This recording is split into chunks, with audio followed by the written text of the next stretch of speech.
Good morning and welcome to anybody who may be watching online currently or as a recording. You're very welcome, and just as everyone is welcome who is participating in the meeting online and in the Council Chamber. My name's Councillor Alistair Neal, and I'm the Chair of the Performance and Overview Scrutiny Committee, and this is an important committee meeting on Wednesday the 9th of July, where we're considering the procurement process of domiciliary care contracts and the approach that's been taken in the commissioning of those contracts to review the process and decision-making involved. And that's what we're going to be focusing on today. It's a single special meeting in regard to that. And it follows the meeting that we had in full council, where this was requested some couple of months ago, where this was requested as a follow-up, and that's what we're doing today. So we're going to start, if I may, with Robert. Any apologies for absence? Yes, Chair. We have Councillor Christopher Edwards with Councillor Lisa Dimmock as substitute, and Councillor Jan Butler with Anne Webb as substitute. Thanks, Robert.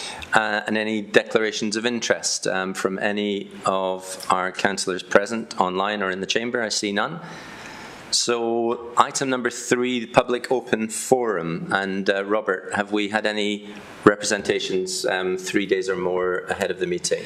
We haven't had any that far in advance, nor do we have anyone in person today, Chair, but a few questions did come in late from some members of the public, and we've agreed that those will be aired by the members today during the course of the questions once the officers have introduced the report.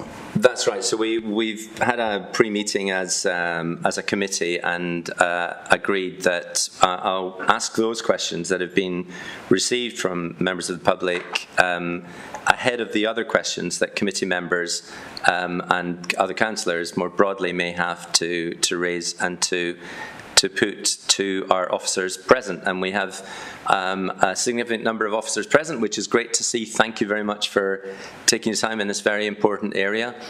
We don't have a cabinet member present, I think, Robert. We've had notification of Councillor Chandler, I believe, is away on annual leave. Yes, sorry, I should have included him in the apologies. Apologies, yes, Councillor Chandler, Ian Chandler. Yeah. And there is not another cabinet member who's substituting, as far as I understand it.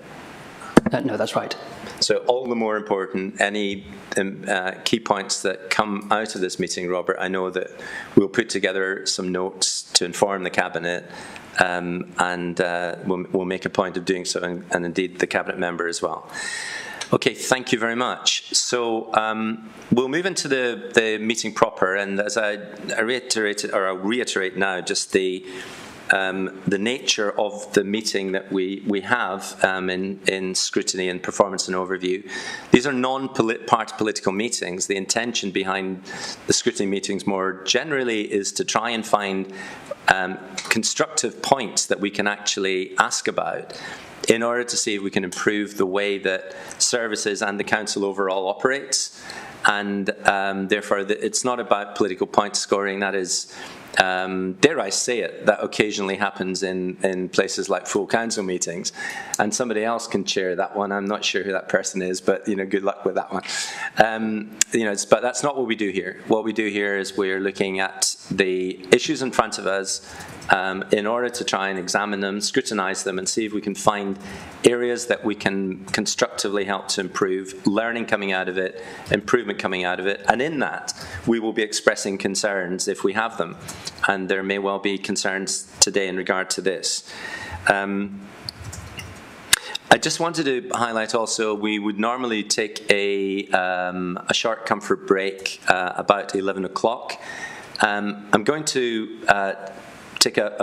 propose that we take a 15-minute comfort break, just starting shortly before 11 o'clock. And the reason for that is that we have a long-serving employee, a member of staff of the council, who has supported administrations for many years, and today is her leaving day. And therefore, it would seem very, very appropriate that we just take a few minutes out to join with those other people who will be there to thank the person who's called Linda Greer for all her service, and I hope everyone would understand that that is important. We will take 15 minutes and restart the meeting sharp after 15 minutes. So thank you for that. I'm going to now move, without further ado, on to item 4 itself, which is the review of the process and decision-making involved in the commissioning of domiciliary care contracts in the south of the county.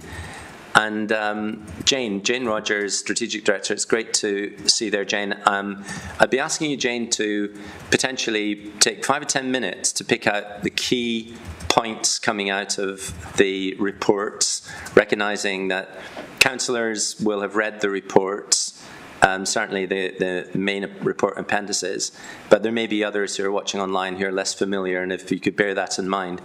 And just a small request, if we could try to avoid acronyms, and if we use them, could we explain what they are as quickly as we use them, please? I just have a bit of an acronym-itis. I don't know if that is a formal illness, but it's a certain resistance to them, if nothing else. So, Jane, over to you if you'd be good enough to take that one on, and we'll take questions and we'll move on to questions after you've finished. Thank you very much, Chair. Good morning, councillors and anybody joining online. My name is Jane Rogers. I'm the Strategic Director for Social Care in Monmouthshire County Council.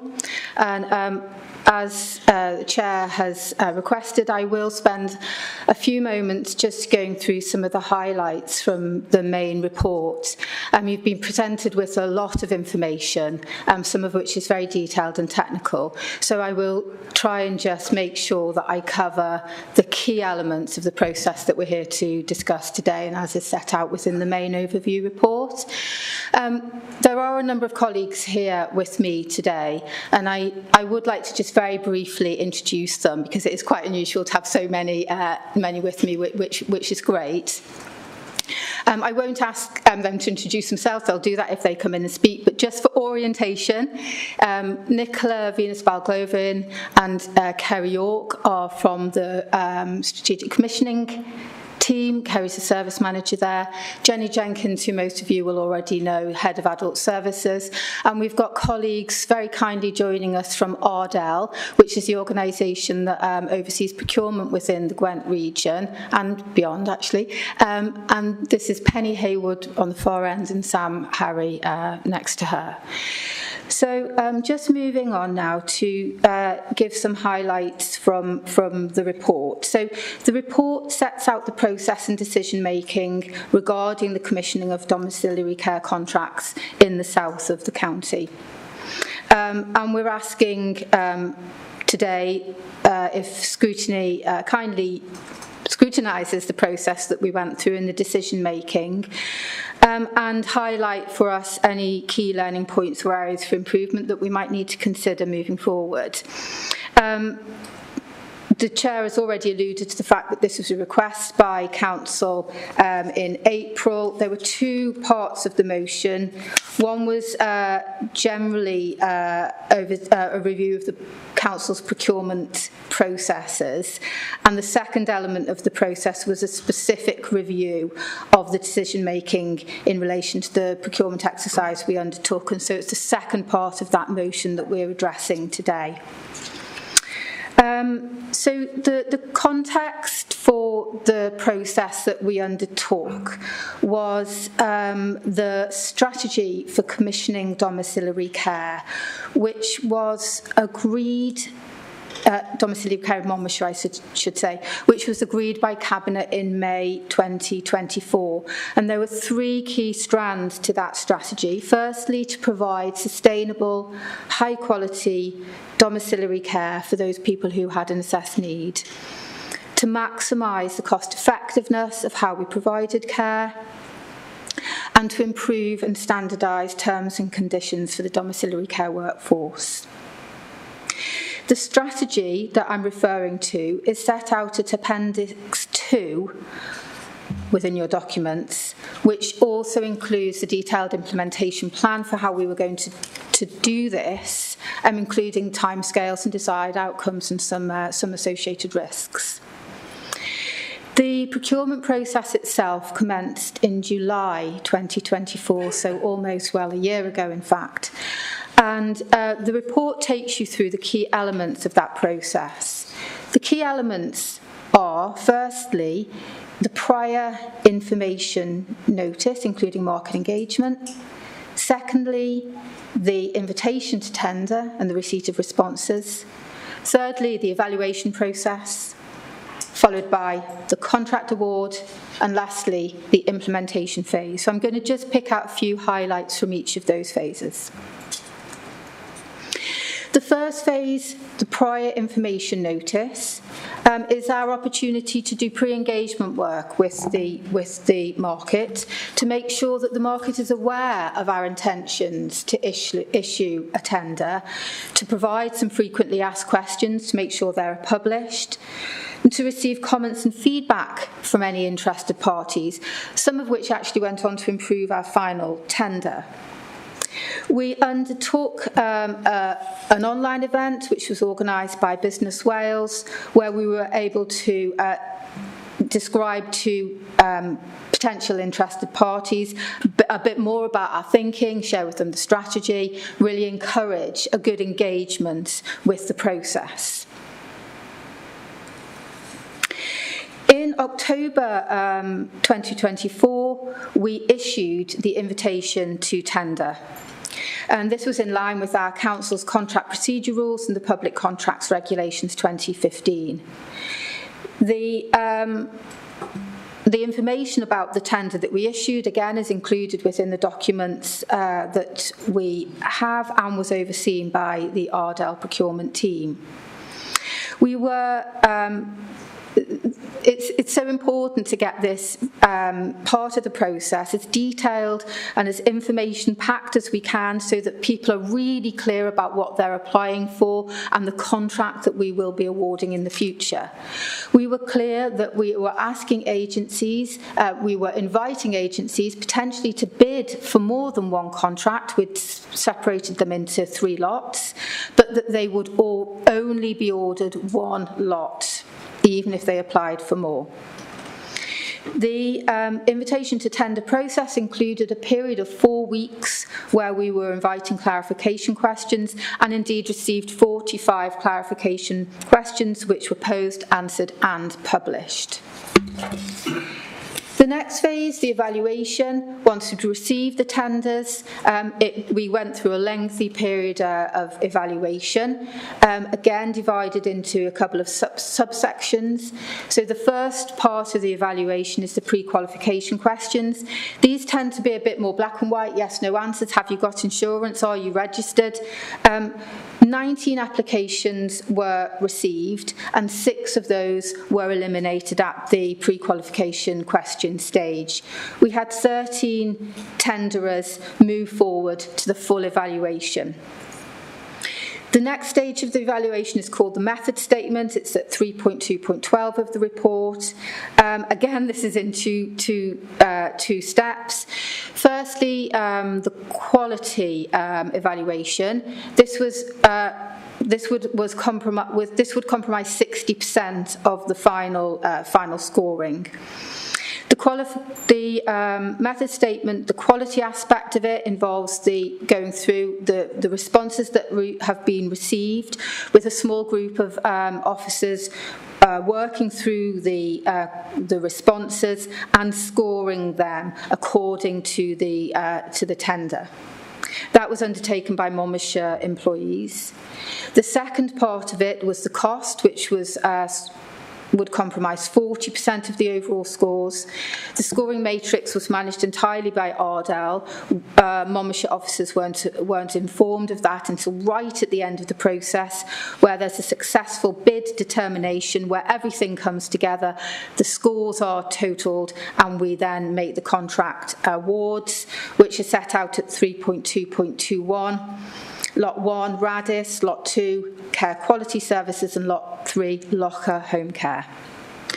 There followed a period of standstill, as you would expect.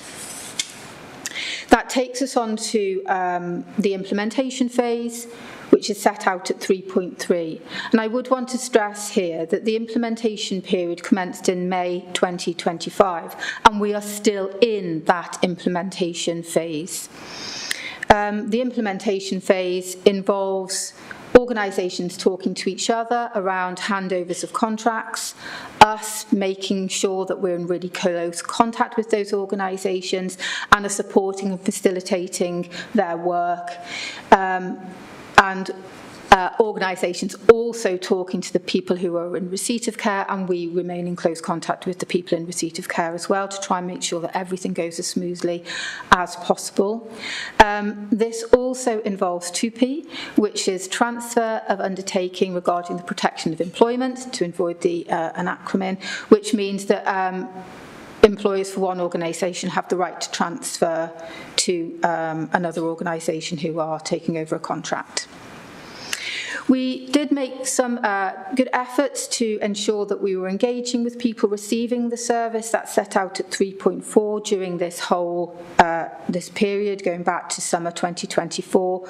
We produced questionnaires and we held a focus group for people receiving care and their carers and families. As a result of the process that we've been through, there are a number of people who we've written to advise that their existing provider will change. 161 people will have a change of provider. 30 people in the south will remain with their current provider. And I think in terms of the main points of the process and the highlights from the report, that covers. But I would like, if I may, just to invite my Ardell colleagues to just say a very brief word about their involvement in the process, because this was very much a partnership. It's fundamental that we were in close contact with Ardell, who oversee the procurement process for us. Thank you. Thank you. So Penny Hayward, Interim Senior Category Manager within Ardell Procurement. So Ardell are the collaborative partnership between Cardiff Council, Vale of Glamorgan, Monmouthshire and Torfaen Council, and we support in the delivery of socially responsible procurement. So we are supported in the procurement processes, providing advice and guidance and ensuring compliance with procurement regulations, to ensuring we're open, fair and transparent.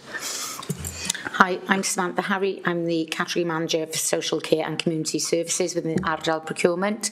My role has been to support Kerry and Nicola throughout the tender process.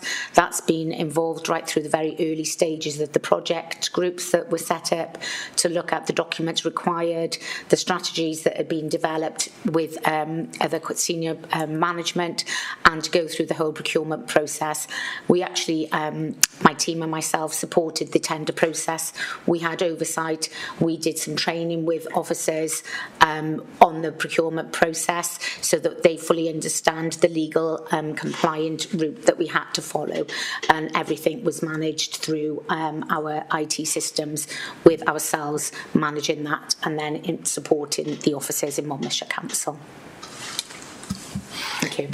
Jane, can I just ask a clarification question? You mentioned, I think, Penny, about the approach being socially responsible procurement, and there may be residents, users of the service, care workers themselves who wonder what that means. Could you unpack that a little bit just to explain what that means? Yes, no problem. So, is taking into consideration economic, social impacts in whatever we're doing, and how we can considering that throughout the procurement process to ensure we're delivering community wellbeing benefits and ensuring that the communities are getting what they need out of the procurement, and we're leaving lasting legacies in whatever we're doing. So social impact and community wellbeing are at the heart of socially responsible procurement. Yes, correct. Okay, thank you very much. Jane, sorry, I didn't mean to stop, but were you at a natural pause? I'm finished. Fantastic, thank you.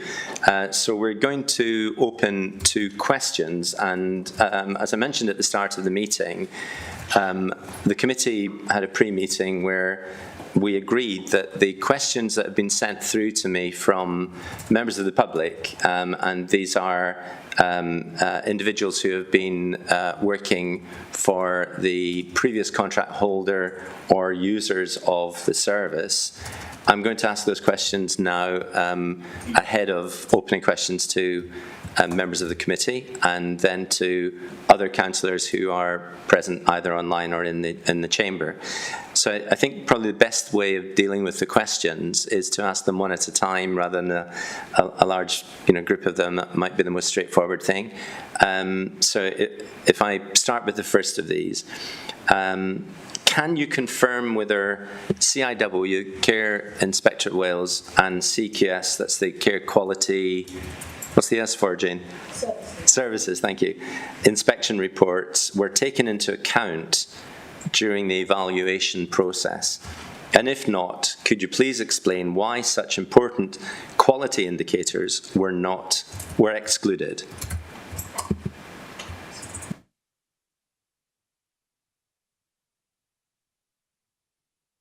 Gary or Linda? Yeah, I'm happy to come in there. As part of the ITT, it was applicants, bidders, could either be those currently registered with CIW or with the English counterpart, but it also allowed for new startups to apply, which meant if we asked people, if part of the evaluation was based on their current inspection report, it would preclude the application of any new startup businesses. So what, in terms of quality and registration, all applicants had to confirm whether or not they were registered with the relevant public body and had to actually commit to being registered were they successful. So we did not consider the inspection reports because that would have precluded the tender to anybody who isn't currently registered. So, Carrie, thank you. Just for clarification on that, so companies could tender who were not registered, as you say, and that means not registered with the Care Inspectorate Wales or the Care Quality Services? Yes, what it meant was actually what we asked for people in the PQQ guidance. Actually, we've had a question on this before, so I'm just familiarising myself with the detail, if that's all right. Sure. It didn't allow for inspection reports to be considered as part of the process, as this would have prevented any new providers from bidding. So people who were planning to set up a service, were they not registered at that point, they couldn't actually have applied. And the advice we were given that this would actually have contravened the procurement regulations. So just reading on to the final point. And the contract stated that actually any applicants had to meet a clear set of quality standards as set out in RISCO, which is I've used the acronym now, which I'm going to struggle, the Responsible Individual, I think it is, and Social Care Act, which requires all providers to be registered. So yes, you didn't have to be registered to apply, but to be awarded and for the contract to commence, you would have to complete a successful application. And the other thing I would probably add to that, for those of you who aren't maybe familiar with inspection reports, they're very much at a point in time. So depending on when a bidder put their bid in, their most recent inspection report could have been 6 weeks previously, or it could have been 10 months previously. And again, it would be a point in time. Thank you. Thank you, Kerry. I'll move on to the second question that we received, and it's this. So our submission included detailed, so this is a submission by the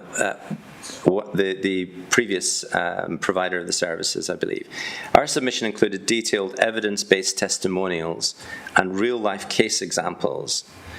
Given this, how did this organisation score lower on quality, especially considering the 13 plus years of service in Monmouthshire using a local, dedicated, highly committed workforce?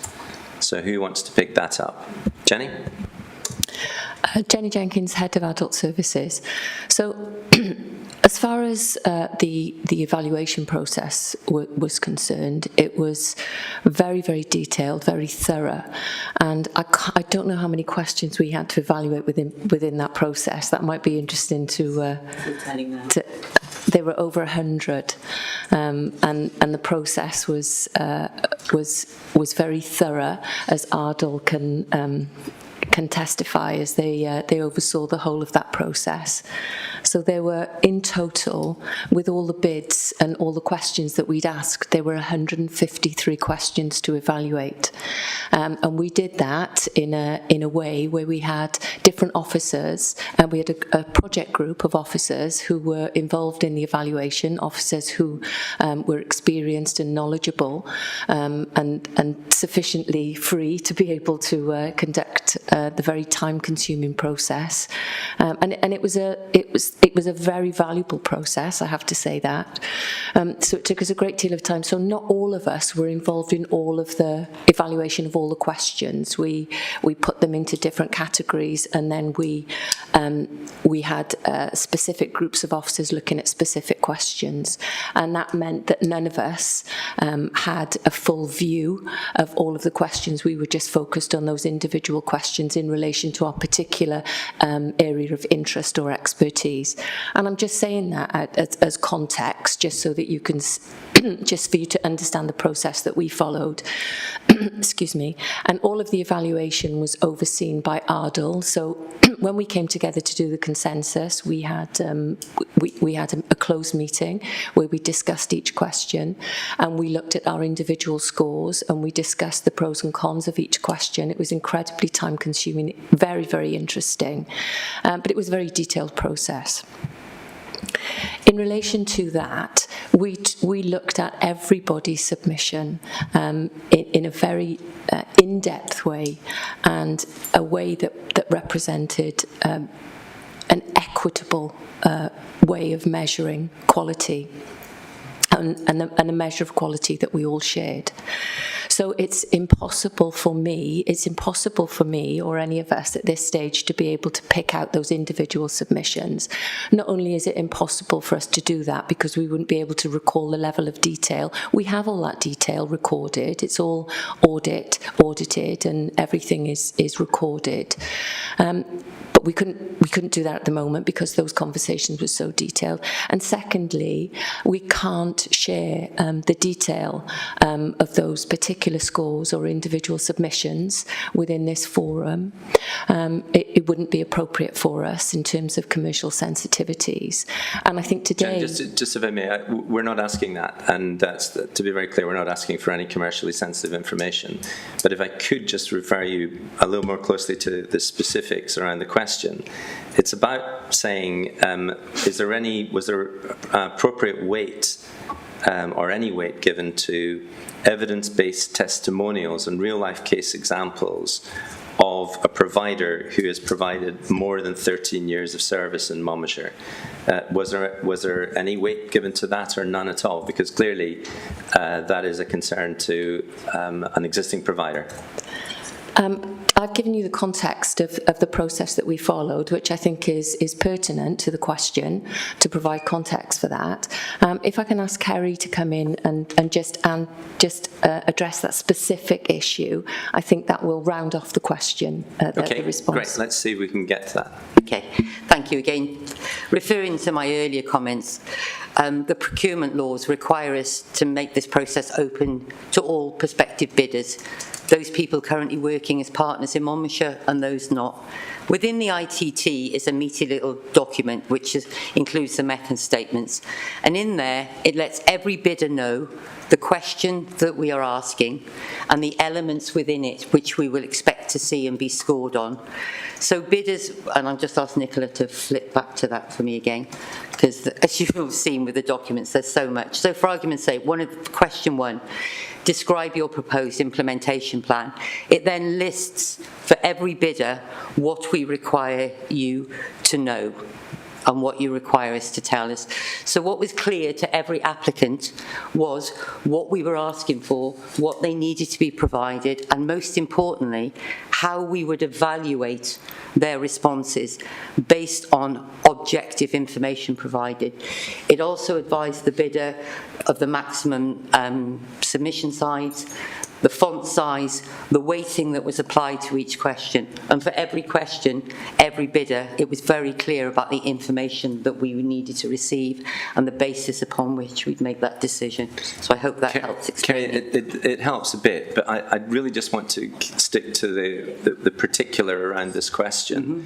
You know, with all due respect, completely recognising the need for a fair approach across all bidders, or the procurement process itself presumably would fail under any challenge. So I think, you know, anyone would recognise and appreciate that. The particular issue that's being asked about here is, was there any weight given to evidence-based testimonials and more than 13 years of service using local, dedicated, highly committed workforce? So I'm not clear from your response or Jenny's response whether there is any weight of that at all. I appreciate that there are 153 questions, but they might not include that one. Can you just answer that specific?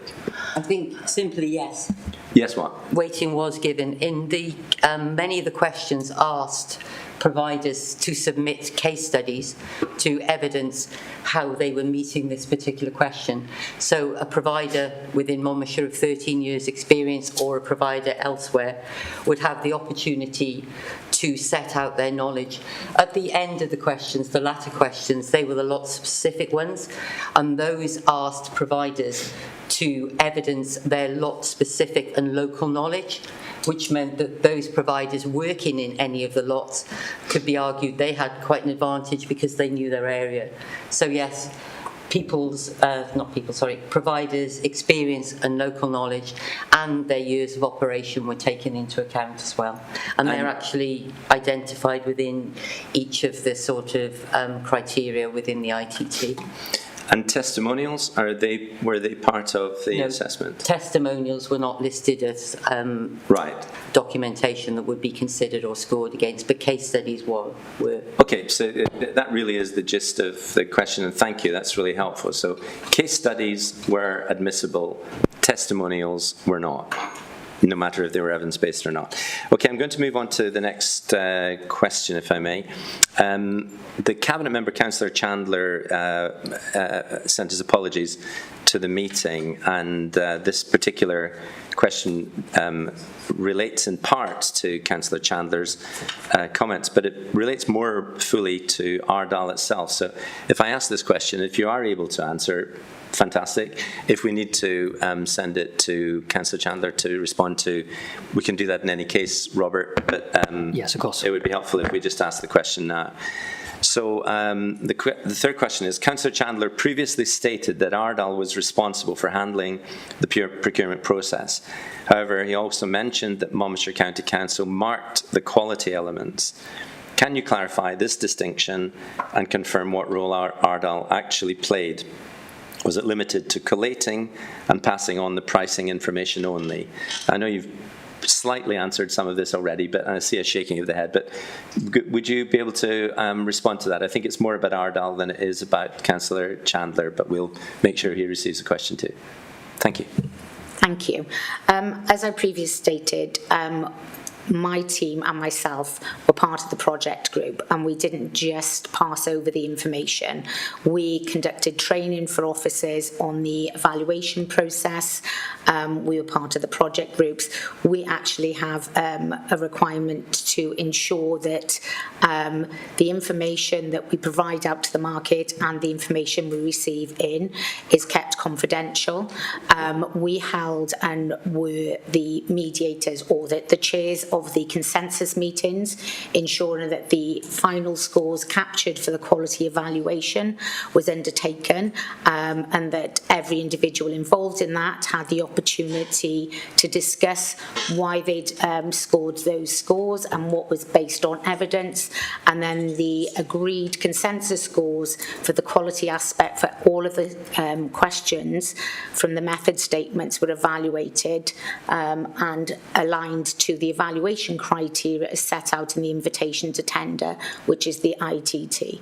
The invitation to tender clearly states, as Kerry has mentioned previously, the requirements, the question sets, the price quality breakdown. It gives each question its individual weighting score, and we oversee that. We also ensure that all of the pre-qualification questions have been responded to correctly.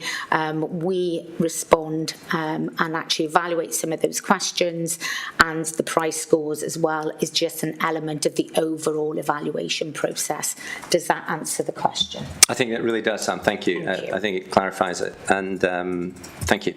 The next question is, a councillor expressed concern that this separation of duties might present, I think the reference there is to between Monmouthshire County Council and Ardal. They might present a conflict of interest. And can you respond to this and explain how this approach aligns with professional procurement standards? I don't know, it might be Kerry or Linda, you want to just clarify those standards, or Jenny, but the question is as I've read out. Sam, can I ask you to respond to that in relation to the professional procurement standards element of it? The approach that we took is a recognised professional approach to a procurement process. As I said before, there were distinctions within the process that meant there was no one officer who had oversight of the whole process. It was all split into different categories. From a procurement perspective, Sam, so two questions: is there a conflict, or was there a conflict of interest between Monmouthshire County Council and Ardal? And secondly, does it align with professional procurement standards? Yes, my understanding is that Cardiff Council and Monmouthshire Council entered into a partnership agreement so that Cardiff Council officers would undertake the procurement functionality for Monmouthshire County Council some time ago. We've been working very closely with colleagues and officers for a number of years now. There is no conflict of interest in that respect. With regards to conflict of interest forms, all officers that were part of the project group and evaluation process actually completed a conflict of interest form as prior to the submissions being shared with them. So the reference point really is the umbrella contract procurement strategy and approach that we signed up to as a council. Is basically we sit within this approach. So those are the standards. Yeah. Yes, that's correct. Okay, thank you. That's clear, and therefore, by dint of that, there would not be a conflict of interest that has been highlighted before, and you're not indicating that you can see any conflict of interest from perspective, Jane. Well, no, I think that separation of duties really tries to mitigate conflict of interest, so that we're ensuring that we're following regulations, we're doing things in the correct way, and that as far as we can possibly do it, everybody's on that even playing field, and we are doing each step without any eye for how we want that to come out. We're just following that process with, as far as we can get it, a level of external oversight and scrutiny which Ardal provide in their role. Thank you, Jane. I'm going to move on to the next question received from a member of the previous organisation providing care. Will the final evaluation results and scoring breakdown be shared with tendering providers? We are keen, says the questioner, to review where the previous organisation lost marks and to potentially seek legal advice if the scoring appears inconsistent or unfair. So who wants to come in on that? I can take that. Okay, thank you. One of the requirements that we have under the old procurement contract regulations 2015 was to provide each provider with a detailed breakdown of the scores that they achieve for each question submitted, whether that's at the pre-qualification question here, which is the selection stage, or at the second stage of the process, which is the award stage, for all of their submissions on the method statements.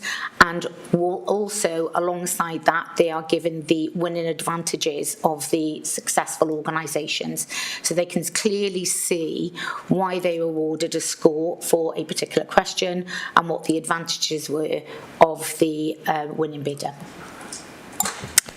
Okay, thank you. That seems clear, Sam. I'm going to move on to the next question, which is the published criteria, and you've partly answered this in the earlier introductory remarks and summary, Jane, but the published criteria clearly states a 60% weighting for quality and a 40% weighting for cost. And the question then is, even if the previous provider's pricing was higher, the quality of care that they provided, supported by evidence, should have carried significant weight, and the specific point is 60% weight. Can you explain how that balance was reflected in the outcome? And I suppose this asks the question, how do you determine the 60% weighting if there is evidence to suggest quality was high from one provider over another? Obviously, we would refer to the 60% weighting before. And again, I take you to the ITT document and the method statement. So that lists I think it was 13 questions. There's so many of them, I get a little confuddled on how many there were. But that lists the 13 questions. It let the bidders know exactly what we were looking for in terms of them demonstrating their quality. So the providers were asked to answer a question, to cover certain criteria that was clearly set out for them. They were then told how much weighting would be given to that particular question. And then as a panel of evaluators, we then had a criteria that we had to look at, where if the provider's evidence ticked every one of those boxes, went above and beyond what we'd asked for, brought added value, demonstrated something that no other provider had offered, then they would get a score of 10. So that would be excellent evidence. The next level was very clear evidence that was submitted, which was a 7. So there was detailed criteria for us as markers to look at that submission, all about quality, and to objectively come up with a score that determined that quality. So yes, we did take the quality. It was all about quality. It was about the quality of the information provided, the quality of the evidence submitted as part of that tender process. Would it be right to say that at that point, for completely understandable reasons, this isn't a criticism, there is a point where you're translating qualitative assessment into quantitative ranking of 60%, 40%.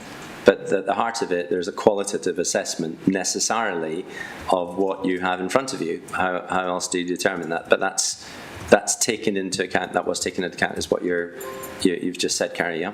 Yes, I think that summarises it nicely. I just would want to stress that the qualitative evaluation and the pricing were two separate pathways that were going on, and that they didn't come together until the end, where just in a very straightforward way, the scores are combined to then give you the final answer. So the quality and the price are scored in their own pathways, and they don't come together until the end. So Jane, that's really helpful, but to a certain extent, price is quantitative by its very nature, whereas quality is qualitative by its very nature. How do you assess something as qualitative? But if you're ranking quality as 60%, price at 40%, the question is really saying, how can you justify a high quality provider not actually ranking more highly on quality? That I think is the gist of the question. I think that the process that we went through and has been alluded to here, or tried to give sort of examples,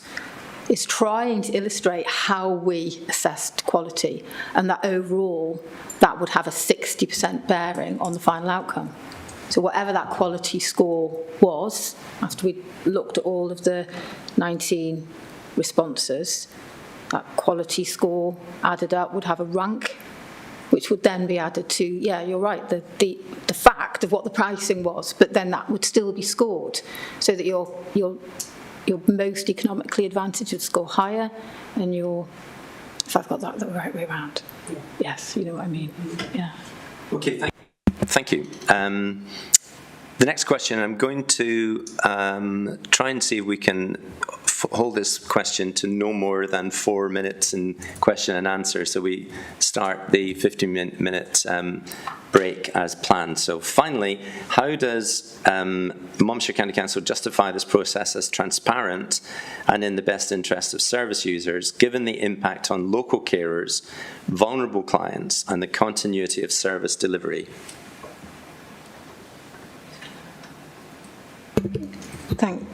Thank you. In terms of transparency,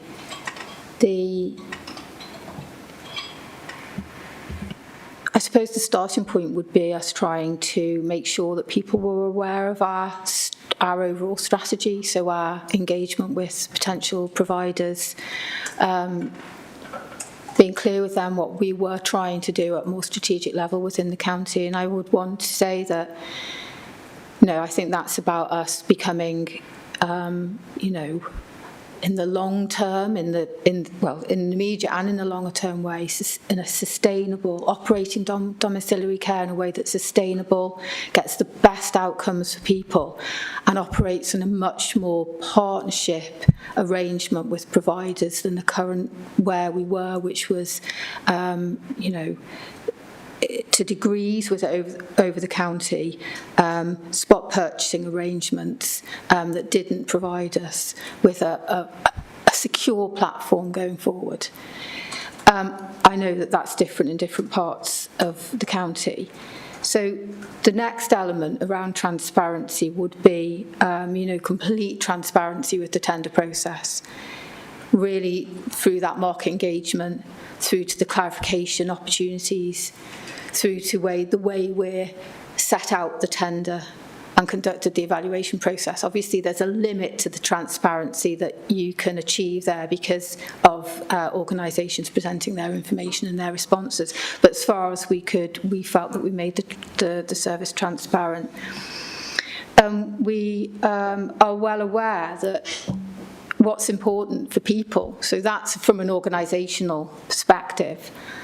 What's important for people is to have a regular carer, to have carers who are kind, skilled, well-trained, organisations that they can trust, that they can contact. We know all this because we've engaged with people and we know what is important to them.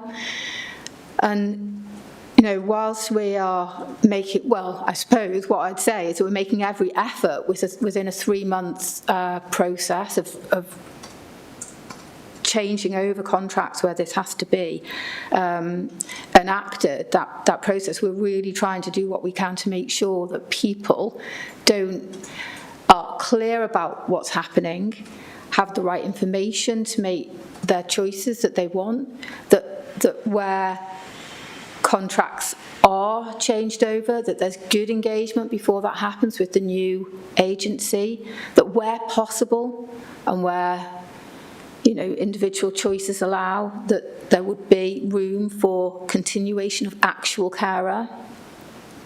So those are the things that we are trying to achieve, both for the immediate process, but also for the longer term sort of strategic objectives for the council. Thank you, Jane. We've reached the point where we're going to take a short comfort break, and as I explained earlier, I hope councillors or members of the public who may have missed the opening of the session, we're just extending the comfort break by an extra few minutes, 15 minutes in total, as there is a very long-serving member of staff who is leaving today, and we're just going to take just a few minutes to express our thanks and wish her name is Linda Greer, wish her well for the future. So we're breaking now, and we're going to restart at 11:10, and I hope that also gives everybody at home or in your offices to take enough time to have a cup of tea. Thank you very much. See you at 11:10.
Councillor Grocott, do you mind if you could just let me know if this mic's working okay?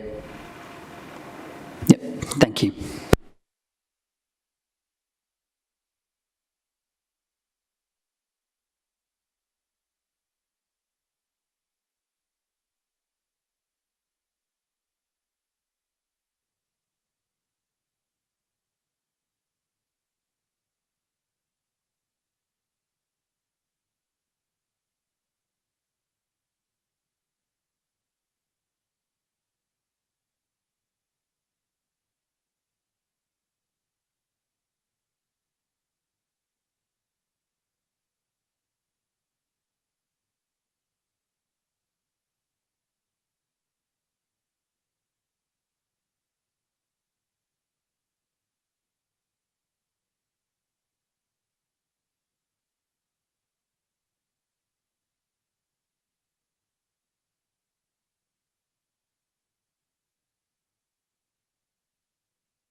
Just to say the chair won't be much longer. There is a slight delay with the member of staff arriving, so they won't be much longer.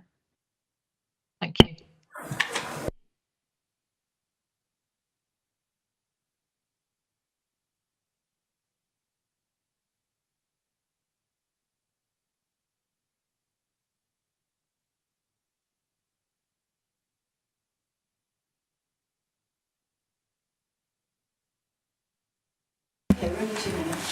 Yeah, we're not too bad. Sorry for being slightly delayed, everybody online. I tried to message as many of you as possible, but Linda, of course, just when we're counting on her being her normal, totally on-time self, she only showed up about 2 minutes ago, so we could hardly walk out just as she arrived. But enough time to say thank you to her, and she was suitably, completely overwhelmed by it, which is very normal from what I can see of Linda, that she just doesn't crave attention like that.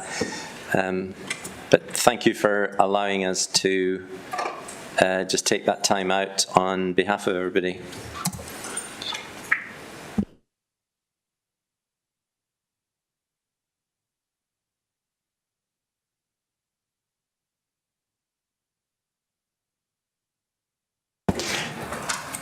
So we're going to restart the meeting. I did mention to Councillor Powell, who's possibly, I may be wrong in saying this, but possibly known Linda, well, certainly at least as long as anybody else in the council. No offence to anyone if you've known her just as long, but I mentioned that she might want to hold back just to stay with it. You know, we all kind of walked off just as we'd thanked and expressed our gratitude to Linda Greer. So we're going to restart the meeting now. It's approaching 11:15. We're going to aim to conclude this meeting by 12:30. And therefore, if I could just ask everyone to bear in mind, in terms of responses, brevity and clarity is helpful. And equally, just want to make sure we get around the questions. So I'm going to move straight in with the next question, and there are only two more from members of the public. And again, this is from a different member of the public who also worked for the previous, I believe, organisation, provider. So the question is this: at the focus group meeting held in Chepstow in September 2024, those present were invited to volunteer to participate in subsequent stages of the selection process for the new providers of domiciliary care in South Monmouthshire. This individual offered to become involved but heard nothing more. No write-up or report of the meeting itself was sent to them or anybody that this questioner knows. Were service users and their families involved in subsequent stages of the process? And should they have been if they were not? So, Linda, you picking that up? Nicola, I do beg. No, that's okay. Yes, they were asked that at the meeting, and they were asked to email their interest. However, I can only apologise if that was missed. During the focus group, we did develop a question with the people there, which was used. I'm afraid I can't remember off the top of my head which question it was, but if you go to the method statement questions, it does highlight the one that was written by the people. It was the presentation question, thank you. Question 7 was written with the people at the focus group. There weren't any service users involved in the presentation panel. However, that is something we can take forward for the future. So, and thank you for the transparency of that, Nicola, that's very helpful, but it sounded like that was a mistake, that was an oversight. If somebody offered to get involved and they were not involved and not contacted, then that was a mistake. They may have said at the focus group we didn't receive any emails afterwards, and if they did, I can only apologise that was missed. Thank you. The next question, and we will then open it to questions from committee members.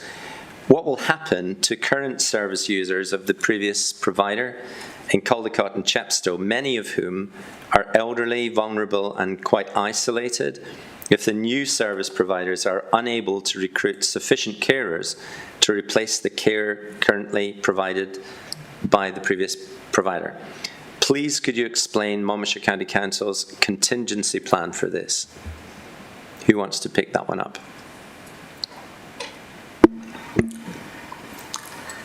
All bidding organisations were required to submit a mobilisation implementation plan to set out how they would ensure they had sufficient staff to deliver the contract if they were awarded. So what we were looking for from providers was for them to set out how they would size the workforce they needed, an estimation of which staff might transfer over, and the plans that they would put in place to make sure that they had enough staff. So we can confirm that of the 3 new providers, because I think it's helpful to remember we're talking about 3 lots, lot 1, lot 2, lot 3. Each has a new provider. They're all currently engaged working with the existing providers in those 3 lots. There's 9 in total. They're working through the 2P clarification stage to know exactly how many staff will or won't be transferring over. depending on which provider we were to talk about, some of them have an existing workforce in the area that they will deploy. All of them have started a recruitment process, and they've updated us basically on a weekly basis about how they're getting on with that. So in answer to the question, each provider will be looking to get in place the workforce to deliver that care for when the new contract takes in place. A number of contingency measures are being stood up and ready to use if needed. Some agencies have staff working very near in Newport, in Cardiff. They will be deployed if needs be. There's a range of measures to ensure the continuity of care from transfer. Thank you. Thank you, Karen. Can I just ask, as it's the obvious sort of question hanging there, have you any concerns that that is a problem? I think, looking at the scale of it, we're talking about 191 people and 2,800 hours of care. It is highly complex, and I think all of us recognise just how important and critical this is. We're looking to try and get as smooth a transition as possible. So I think we do have concerns in so much as this is critical and it is crucial, but we keep it under review, and we're looking at how we can make this work, and we have a number of contingency options that we might need to deploy as a council if we get to the point that we think not every provider will be able to fully deploy from the contract date.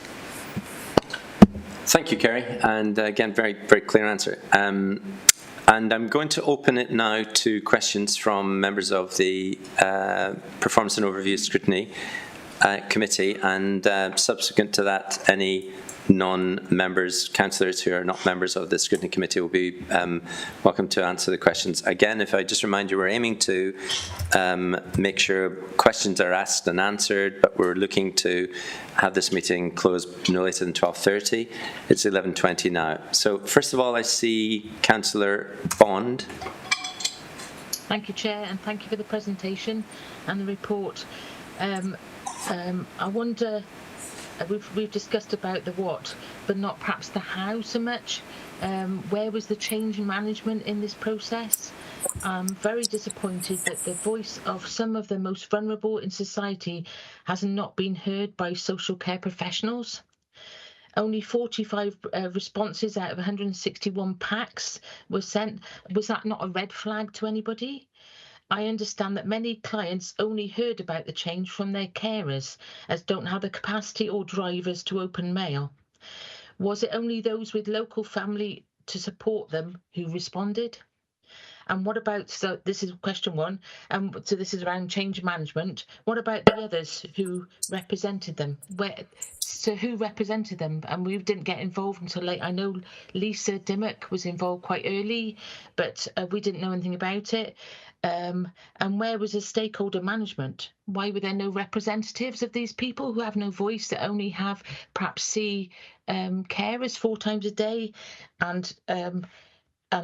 So the support really through this process, the change management, bringing people with us, the risk assessment included social worker and integrated services teams, but the people that I've spoken to haven't seen anybody who heard, and it's caused a lot of distress to a lot of people. I'm sure that's not your intention, but that's what's happened. Neither is it, so they haven't been able to pursue direct payments through this. So there wasn't. Why do we not include get more resource? It appears that our care professionals might have lost sight in why we're doing this care. No, sorry, I don't want to insult your personal professional care, but it appears like we might have been looking at the cost rather than what the people. And my concern is that how we decided 1, 2, and 3, because Caldecott were happily being provided by service provider, and they're the ones that they're all moving from there. Why were they given a different area? So please, can you answer that? That's question 1. Councillor Bond. Question 2. Councillor Bond. Sorry, your counting is very different from my counting. Right, okay. When you started saying question 1, I was already enumerating 5, I think. So we will not. Sorry, Councillor Bond.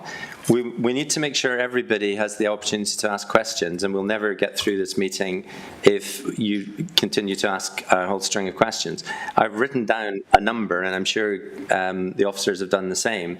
So, did you want to pick out 3 questions rather than just have a whole list, please? Okay. So first question one is, where's the change management? So all the things I've said so far is about change management, involving the people and the voice of the most vulnerable society in this process. Number 2 is about the handover, how it's going. I understand you've just given some information. Again, I understand the biggest move is from Caldecott. They're losing all their staff to lot 3. Why was that decided? And the last one is evaluation criteria. I'm surprised that it's missing standing on quality of care. And so on section 6, where's quality of care, maintaining that quality of care in what you're going to evaluate? Thank you, Councillor Bond. That really helps. Just to, I'm sure you understand. We need to be able to try and confine ourselves to 3 questions maximum per person to make sure everyone gets a shout. So the 3 question areas, and some of the detail was in there from Councillor Bond, but change management, handover, particular reference to Caldecott, and valuation criteria. So who wants to start? I'll try. Yeah, please. Okay, thank you, Councillor Bond, for the question. So the change management process was set out in our implementation plan that took us through the engagement, pre-engagement, the tender and the evaluation process, and then the transition implementation arrangement. So through that, we've maintained, as far as we can, contact with the individuals affected, contact with the incumbent and exiting service provider organisations, and we've put in place some additional resource to make sure that where people are expressing, for example, an interest or a desire to re-explore their care alternatives, or ask additional questions, we've made sure that in the integrated team in the south there are people available to respond to requests for visits or respond to questions and concerns. In relation to the second question, which concerns the handover arrangements, I think I've touched upon that a little, but the handovers, we're talking about a handover of care from one organisation to another, which is something that happens in social care, perhaps not on the scale that it is at the moment, but it's certainly something that happens, and that's really for the providers to make sure that they go and visit, the new provider to go and visit the family or the person, to tell them a bit about their organisation, to ensure that they've got the right contact information, as well as to explore their individual care and support needs. And there is expected to be a dialogue between the outgoing care agency and the incoming care agency to really make sure that's as smooth as possible. And we're in the background trying to facilitate and support as required. And the question around why it was decided to allocate the lots that we did goes completely back to the evaluation process. So we did a straight BAT evaluation process and scored against the lots that were bid for in the ways that have been described, and the ultimate determination was again as described through that detailed process. So, and that was just a straight way of trying to make sure that we were getting on that right level playing field as far as all the tenderers were, as far as we could for all the tenderers. So they had individually bid for the lots, and they were awarded against those lots, and the determination came out as the determination did. Thank you, Jane. Councillor Bond, did you have any quick follow-up on that? And I'm going to have to ask you to be brief if you do. You're muted, Councillor Bond. Yes, Jane, could you give me some more information, please? Because and the other question was about the evaluation criteria should include standards of care, please. That's missing out of your list, I think. But you did, Jane, could you explain further about why for example, the existing provider isn't remaining in Caldicot, because that's such a concerning impact to the people of Caldicot. That's a major change for the people of Caldicot and surrounding areas, Portsmouth and everything. So those that people are completely distressed by this process and the fact that they haven't been included. Thank you. Thank you. I'll pick that one up, Thank Chair, if I may. Just by way of context for people who aren't as familiar with the detail, Lot 2 has approximately, we're looking at a contract of circa 750, 800 hours. In Lot 2 at the moment, there are 6 providers operating. Of those 6 providers, 2 of them have the majority of the provision. So there's a lot of change going on there. We absolutely accept it. There's 6 providers leaving that area and there's 1 provider coming in. So it is complex. In terms of allocation, we said early on that as a bidder, if I was a bidder, I could choose to bid for Lot 1, Lot 2, Lot 3, or I could just choose to bid for 1 lot. I would have been required to fill in a form that set out my preference, because I knew I could only win 1, even though I bid for 3. So I would have said, my preference is Lot 1, my second preference is Lot 2, my third preference is Lot 3. When it came to scoring, if I was the highest bidder in Lot 1, and that was my preferred area, I would have been offered that. Yeah. If, however, so I would get that one. Then we'd look at Lot 2, and it was who was the highest scorer in Lot 2. And was it their first choice? So that's how it was worked out. We didn't arbitrarily decide who to offer it to. It was very much based on the ranking, first, second, third, the preference of that bidder. Because some bidders bid for all 3, some bidders bid for 1, some bid for 2. It is quite complex, and when Sam explained it to us how we'd operate it, because we had to get our head around it, so I hope that clarifies.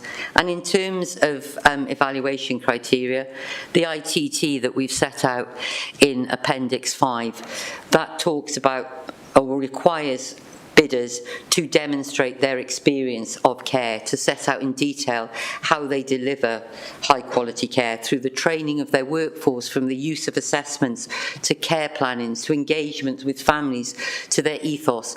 They were required to evidence and demonstrate through a written submission and through a presentation that they were actually suitable and to deliver the quality care that Monmouthshire was seeking. Thank you.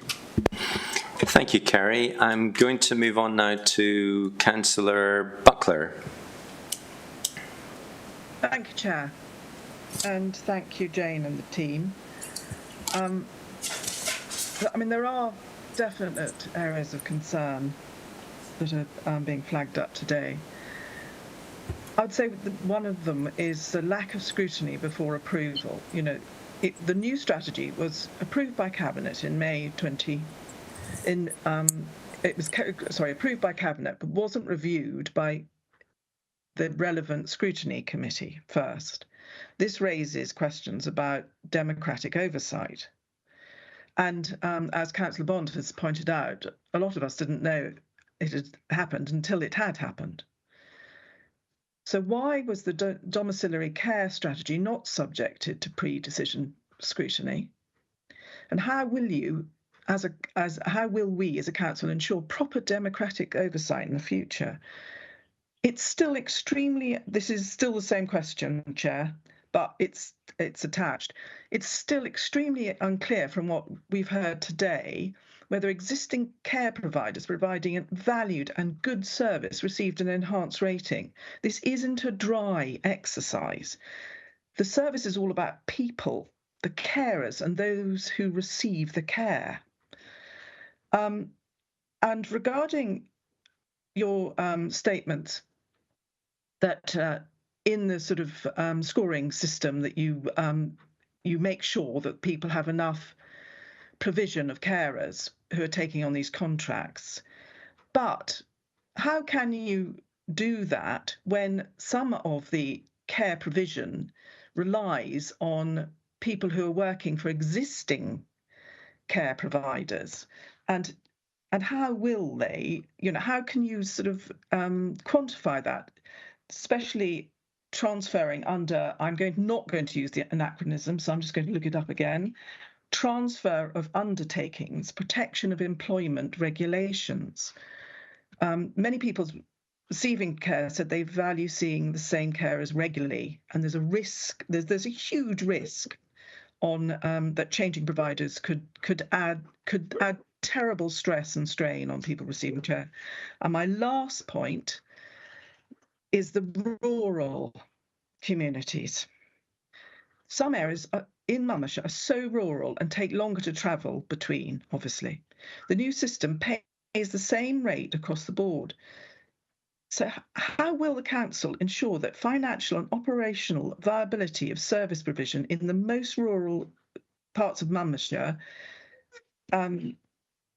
is provided to a decent degree? There are, I feel there are holes in what we're being told today, I'm afraid. So, Councillor Buckley, just to clarify on the last point, are what you're getting at in the last point, is what you're getting at in the last point very much about saying if there is only so much time allotted to actually visiting or spending time with a care receiver, if a significant portion of that time is taken up driving there or getting to the place, as opposed to in a town where it might be easier to reach, that the actual care time would be reduced. Is that what you're sort of inferring? Yes, I'm sorry. There's so much to say, and I'm trying to be concise. Yes, that's exactly what I'm saying. Great, thank you. We'll see where we get to with those three questions, and thank you. So, lack of scrutiny and the issues around democratic oversight and why domiciliary care wasn't subject to pre-cabinet scrutiny, change of providers and impact on frail users, and rural communities and the viability of services in regard to that last point. Thank you, Chair. I'll start off and thank you for the questions. So the first question around the lack of scrutiny, the report, as I've set out, was presented to Cabinet. There wasn't pre-Cabinet scrutiny, but the report went through the democratic process of Cabinet. There was no deliberate attempt to hold it back from being open and transparent at all. I have to say that the Cabinet agenda, the report was put on the Cabinet Forward Planner late, and that is an oversight and something that I take responsibility for and would want to apologise for. That would have given the relevant scrutiny committee that extra layer of making a decision about whether they wanted to bring it in or not. So I'm not sure how much more I can say on that subject. And obviously we're here now as part of a motion from council. The second part around, and I do totally understand, and as my colleagues do, and obviously the practitioners within social care, we're here talking about what appears to be a really dry subject, and as far as we have to make this compliant with the various regulations, which are quite extensive when it comes to procurement rules, we understand that this is about people. And I think I spoke a little earlier about trying to make sure that actually our domiciliary care arrangements in the council are as well organised, as efficient, or as sustainable as possible, and that during this transition from one state of being to another, that we're really trying to pay attention to the impact on people and how we really try to make sure that our providers are going into the people that they will be providing care for, really listening to them at a personal, individual level, which is really difficult to bring out in this sort of scrutiny process. But we are aware that this is a difficult time for people, has the potential to cause anxiety, and we've put in the resources to try and respond to those individual concerns as they arise. In terms of the continuity of care and the provision of carers, the to-pay rights are available to workers, and we would really be encouraging organisations, provider organisations, to really exchange the information in an open and transparent a way as possible, to make sure that individual members of the workforce on all sides have the right information so that they can make their decisions accordingly. That does give the opportunity for a continuation of care, and if we're not able to achieve that, and sometimes care arrangements just in the natural course of things do change, and it's incumbent on the new providers to make sure that the continuity of care is something that's at the heart of what they do. The question about rural communities is a really interesting one, because part of the reason that we have went down this road was to ensure that the lots were such that our more town-based lots were tied in with rural communities, so that enabled a provider to think about that as a whole lot, which actually tried to tackle the issue of insufficiency of care within the more rural areas as part of the strategic sort of reasons why we were doing this. Do you want to come in on that, Kerry? Yeah, just to add to what Jane said there. One of the problems that we were trying to solve in the early days with this strategy is we know how difficult it can be to get care in the rural parts of Monmouthshire, in the south, in the central area. So when we went out to tender, we went out for Lot 1 and Lot 3 with 2 rates, because we made it clear that Lot 1 had a large area of rurality with very sparse demographic population. And in Lot 3, there was also a very rural, hard-to-reach area. We provided information in that ITT, which actually put little anonymised dots on a map to show the concentration of people receiving support, because we recognised from a provider's point of view, it takes more time to drive up a country track. It takes much longer to get from a town to a rural area. So providers were invited to submit a bid for 2 rates, a rural rate and an urban rate. What the contract requires them to do is service both. They must service the harder to reach, potentially more costly areas, but also the more densely populated urban areas. So by making it very clear about our expectations and enabling providers to reflect the cost of delivery within a different rate, we sought to try and solve the issue of not being able to get care in a rural area. So just to summarise, Lot 1 and Lot 3, there is a rural rate and there is an urban rate. In Lot 2, which is more densely populated around Caldecott town, it's just 1 rate. Thank you. Thank you. And if I can just see if Councillor Buckler had any follow-ups to that briefly. Thank you, Chair. I think it might be helpful to people listening to this. Explain where the lots are, please. And I mean, you're giving detail, but I still don't. I'm not quite convinced how it's all hanging together, I have to say. And do we have access to that map? That they're in the appendices, Councillor Buckler. And right, great. I don't want to get lost in too much detail about the individual lots. By all means, if you could give a summary, but just conscious. Yeah, I just want to know the areas so that people know the areas, because Lot 1, 2, and 3 is... No, absolutely. That's very fine. If you are able to just briefly respond to that, then Kerry or... Yeah, of course.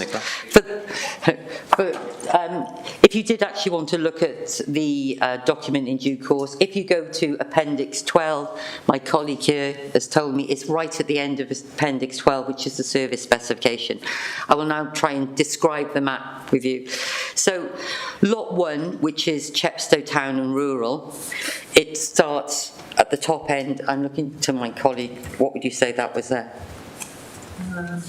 Yeah, it's hard to see on it. So Tintern is the top of lot 1, going down to Devorden, down to Chepstow Town, and then stopping south of Chepstow Town. Lot 2 basically covers Caldecott and the environs, and then lot 3 we call the levels, the rural, which starts in the bottom of Mager and Undy, going up through Kyrwent to the top of Earlswood. Good, thank you. But that's a really useful reference point to Appendix 12, which I'm just looking at it, and it breaks out all that detail in and the maps as well. So hopefully that will be clear to anybody looking. Yeah, I mean, I think Councillor Buckler, your question that prompted Jane to recognise that I don't want to put words into your mouth, Jane, but it sounds like it would have been much better to make sure that this had come before scrutiny. Sorry, I'm putting words in your mouth, but there seemed to be some reflection on that. Very clearly, if this went without airing or public transparency from strategy through to contract, then that doesn't look like, that looks more like a closed approach rather than an open, transparent one. Would that be, a reasonable resident might well look at it that way, I would have thought. Would you not agree?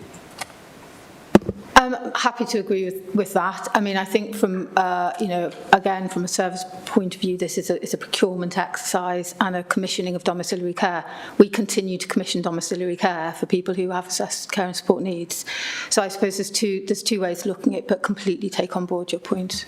So it's one thing, absolutely. I know Robert will be picking this up in terms of key points for the Cabinet member and for Cabinet, that we seem to be recognising that there was simply not a good process followed in terms of that level of transparency, and that a more appropriate process would have been to ensure that it was certainly subject to pre-scrutiny, pre-cabinet scrutiny, and made fully aware of.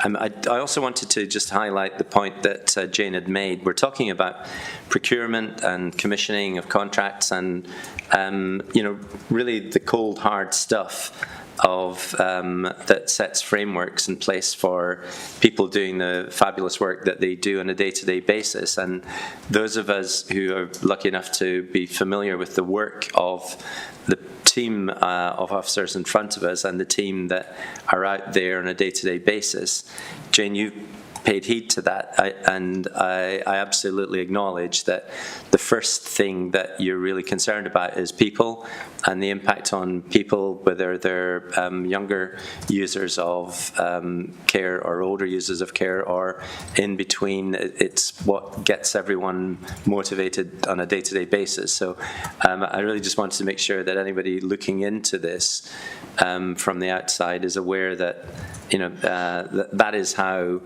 you operate, and the impact on people is extremely important. But it all does come back to that question of, well, if that is so important, have we gone about this in the right way? And I think Councillor Buckler's pointed out a real inadequacy in part of that. I'm going to move on to the next question from Councillor Howells.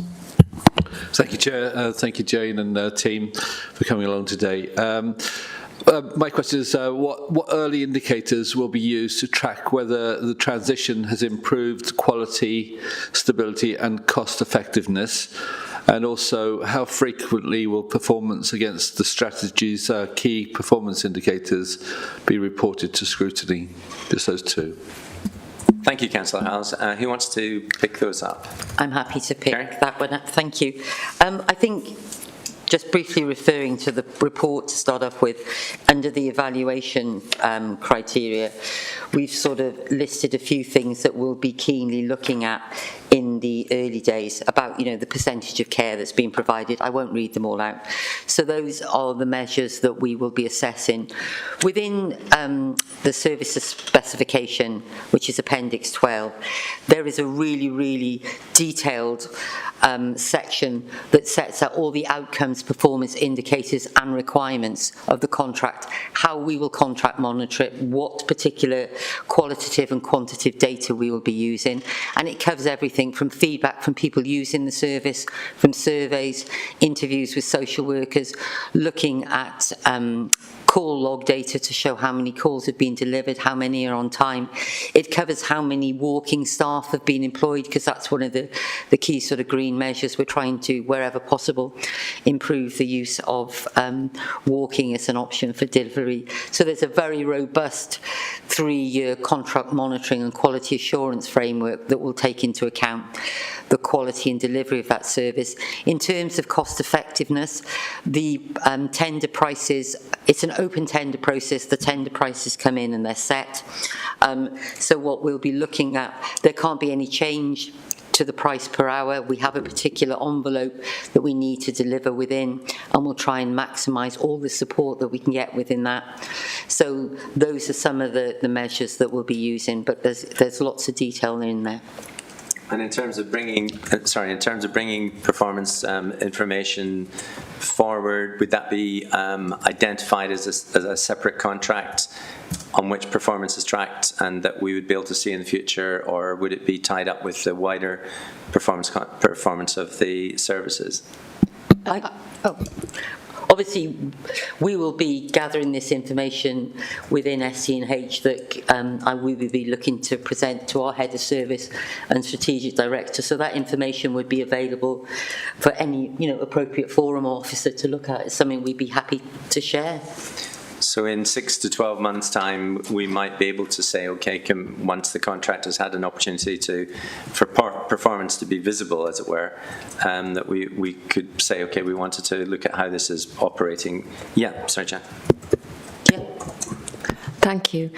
Just to add a bit of wider context to this as well, and just to go back to our original intention for undertaking this this exercise, there are, even though we collect all our monitoring information, we report to Welsh Government, we report monthly, we've got a suite of reporting that would help us to indicate how effective the new arrangement has been. But on a more strategic level, we wanted to, and the reason we picked the South to roll this out first was because we had particular issues around capacity and around the rurality of the area that we felt it would be a good way for us to test out, if this new approach is going to deliver us the benefits that we are fairly convinced it will. And the wider issues are around improving capacity for domiciliary care by zoning those areas and putting one provider in each zone, which will allow them to work more flexibly. It provides more cost effectiveness for the provider because they're not travelling all over the place. And as Kerry has already alluded to, there was an offer of a rural rate to compensate for any of those areas that are more difficult to reach. So we want to be able to reduce our waiting lists. So we want to have a faster track from hospital, from people with assessed needs in the South, from our assessment straight into our providers. And we think that reducing the number of providers down to that smaller level will allow us to develop more, closer working relationships and professional working relationships that will allow us to move things through in a more seamless way. We want to protect the consistency of care. So one provider in one particular area will ensure that consistency of staff. We're hoping that it will help maintain, help with staff retention and help with recruitment for that provider as well.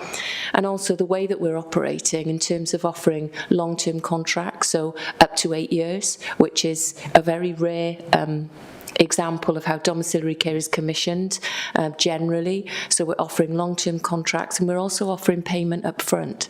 So we are offering a real opportunity for the successful providers to operate in a way that is stable, that is consistent, that allows them to develop really meaningful relationships with the people that they look after in their area, and also to develop really close professional relationships with us as statutory services. So there is is a wider context to this, and those matters we will be monitoring, and this is part of a wider programme of change within adult social care that I won't go into at the moment, but there are quite a lot of moving parts within this, but it's wider than just those hours of domiciliary care. There is a bigger strategy that is alluded to actually in the domiciliary care strategy. So thank you for allowing me to set that out. Jenny, that is helpful. It does take us, I think, back to the strategy rather than the contract and the procurement and commissioning of the contract. And for all the obvious reasons, people are very focused on the impact of the contract, the impact of the process and awarding the contract. But we recognise that there are strategic issues which are more probably for the service itself and for Monmouthshire County Council to be interested in than necessarily service users or care providers or, in fact, some of our councillors. But thank you for the context for that. I'm keen to just make sure if Councillor Howells, if you had any follow-up. So we're going to move on to Councillor Pavia next. Yeah, thanks, Chair, and thanks everyone for the report and the appendices. I think Kerry touched on earlier on when we were talking about potential continuity options, and you're right to say this is highly complex. But in terms of other contingency options other than for providers drawing on staff in other local authority areas, potentially neighbouring areas or further beyond, is spot purchasing going to be one of those elements of sort of continuity response? There's pros and cons of spot purchasing, and obviously moving to the block contracts.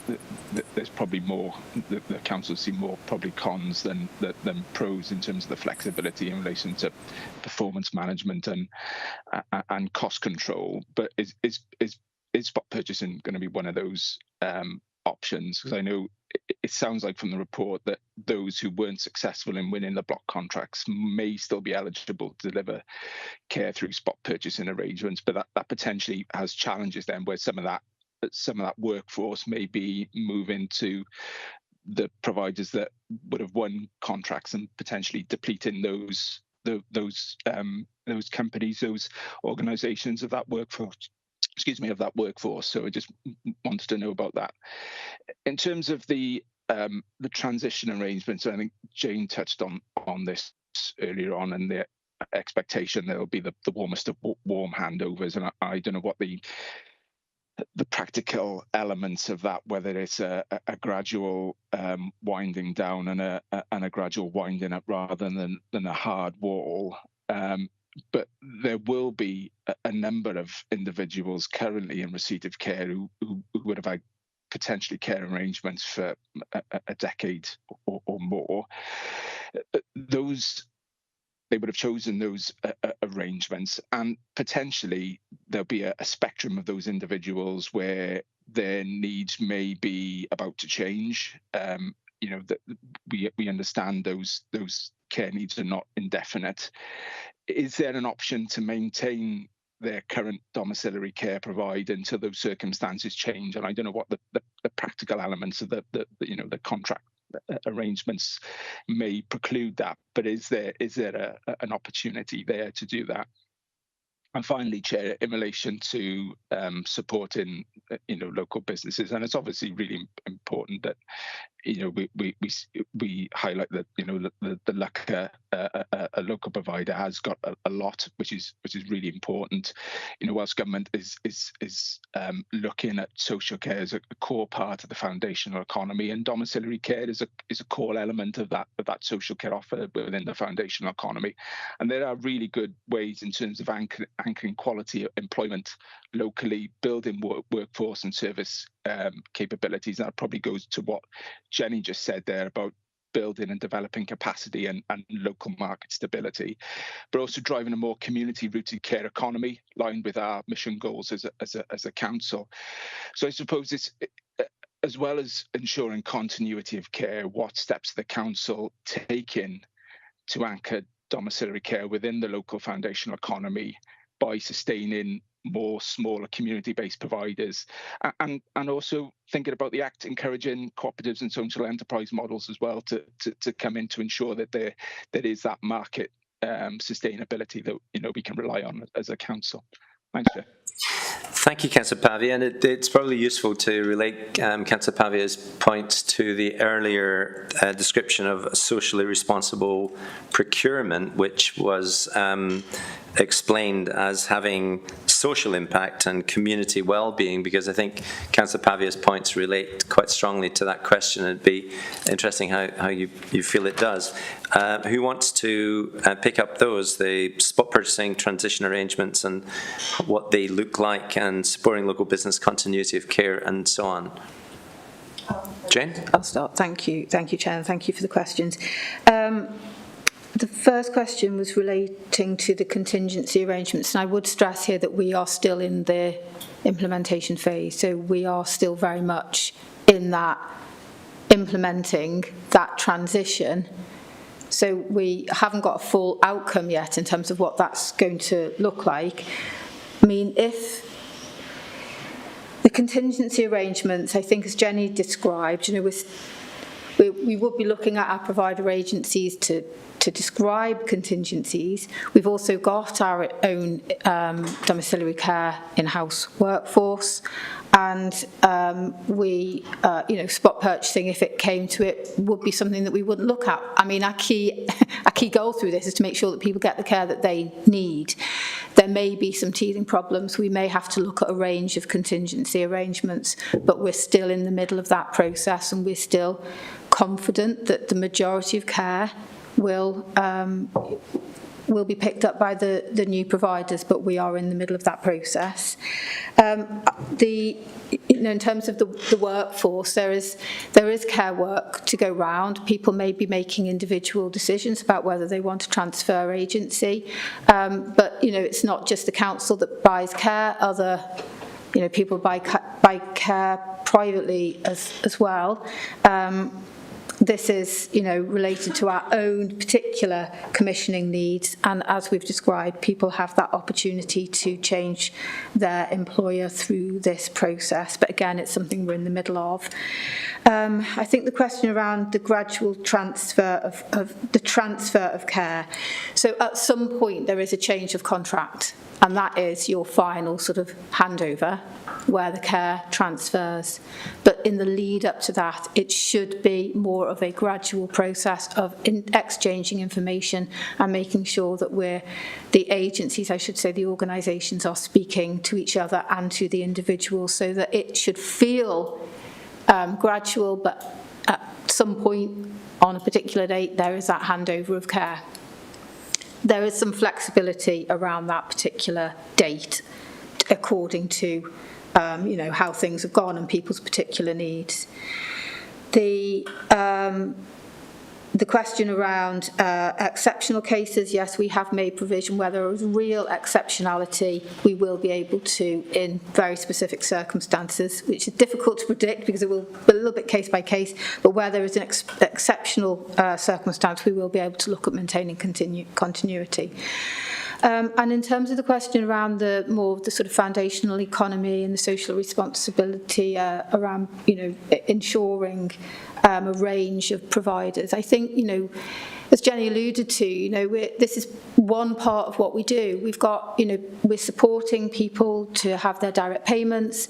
We're supporting people through the microcarer scheme that we started. We've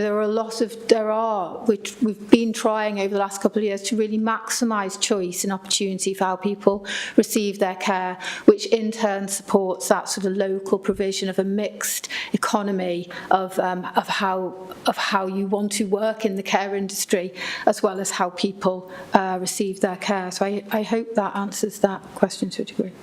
Thank you, Jane. Councillor Pavia, was there any follow-up you wanted to ask on that? Yeah, thanks, Chair, and thanks, Jane, for your responses. I suppose just touching on the spot purchasing arrangements, and I completely understand. You said that you're going through the process now, and there's still work to be done. in relation to workers who may not want to be across to new providers, and potentially seeing a lack of capacity within those unsuccessful companies, who may have as I said, those workers may move elsewhere, or may even leave the workforce, social care workforce altogether. Have we made an assessment about potentially how many workers may potentially leave the workforce? Is there any sort of discussions with current providers that we could lose quite a few who may not go along with these arrangements? I'm happy. Thank you, Councillor Pavia. Kerry. Yeah, I think we're very fortunate that the providers that are currently working in the south, they've worked in Monmouthshire for many years, and we do have good relationships even in difficult times, because all 6 of those providers have had their contracts terminated. But they are working with us to transfer over to the new providers. So they regularly talk to us about their workforce, what their plans are. Most agencies haven't reported that their staff are leaving. We've spoken to other agencies who believe they will have enough capacity to deliver in the future. But as we know, it's a very movable feast. And I think what will be of interest to all of us looking at social care is the changes that have come in terms of sponsorship and how that will affect the workforce. And I think spot purchasing is absolutely a tool that we would wish to have in our toolbox. But it's one that we believe is best used for a specific and precise reason, because it comes with risks. And actually the greatest risk is to the person receiving the care, because it enables the provider with 5 days' notice to pull that care back. And that happens. So whilst we would not rule out using spot purchasing, and we would certainly consider that as a tool in our contingency planning for transition, it's one that we would want to apply in a situation where actually that is the best tool for the job. Hope that explains it a little more clearly. Thank you. Thank you. And I can see Councillor Pavia, I can see you nodding at that, so thank you for that. Can I just, on Councillor Pavia's question about the warm handover, some of our residents may be wondering, is there any point in time where it's realistic to assume that the previous carer or carers introduce the new carer or carers to the individual user of the service? Does that happen? Is that realistic? Yes. It does happen. It is realistic, and it very much depends on the incoming and the outgoing provider. So the 3 new providers, 2 of them have actually written to every existing user that they will be providing support to introduce themselves, to arrange meetings. Many new incoming providers are arranging with the outgoing providers to do joint meetings where exactly that introduction of carer to carer happens. So what we're trying to do is strenuously encourage this close working relationship, though it is challenging, because obviously it is one business losing business working with another one that's been successful. But at the heart of it, all of them have demonstrated a commitment to the people that they support and a genuine desire for the well-being of those people that they'll be working with. So we will try and push as much as we can for people to have introductions carer by carer. And we're working with the social workers to really understand the people receiving care, and what works for Mrs. Jones might not work for Mr. Davis. We've got a list of people who have my words have absolutely gone, a power of attorney, or they might have somebody, an advocate, that speaks on their behalf. We contact them first about any of the changes and then set up a meeting. So it's trying to converse with that person in a way that's meaningful to them and to make this process as reassuring as we can do, though accepting it is a big change for some people, and it is scary and it is frightening. It's about how we can support them and learn and do it better, because there will always be an opportunity to do it better. Thank you. Kerry, thank you. That's a very clear response. I'm going to move us on to Councillor Dimmock. If you have any questions, Councillor Dimmock. Thank you, Chair, and thank you, members, for allowing me to attend today. I just want to start by saying a little tribute to one of my constituents who has, I'm very sad to say, passed away. It was Valerie Rees, who was the first resident who contacted me, deeply worried about the changes we are discussing today. So I'd just like to take a moment to extend my deepest condolences to her daughter Vicky and all her family and friends, and just to say that they're in my thoughts right now. While it's acknowledged that some of the engagement that took place for service users, such as letters and questionnaires, it's alarming that only a small proportion of recipients responded. Out of 191 people, just 45 replies received, and only 5 individuals attended the focus group. This should have raised red flags. I'm not sure why it didn't. Peer receivers' relatives have contacted me saying they requested to participate in the focus group and heard nothing back. How did this oversight happen, and what are we going to do about it to ensure it doesn't happen again? Now, I know that you're moving on to the next phase within the north of the county. So, are you going to invite elected members? What sort of communication? Are you going to do a variety of communication? Because I know that one of them was an online engagement event.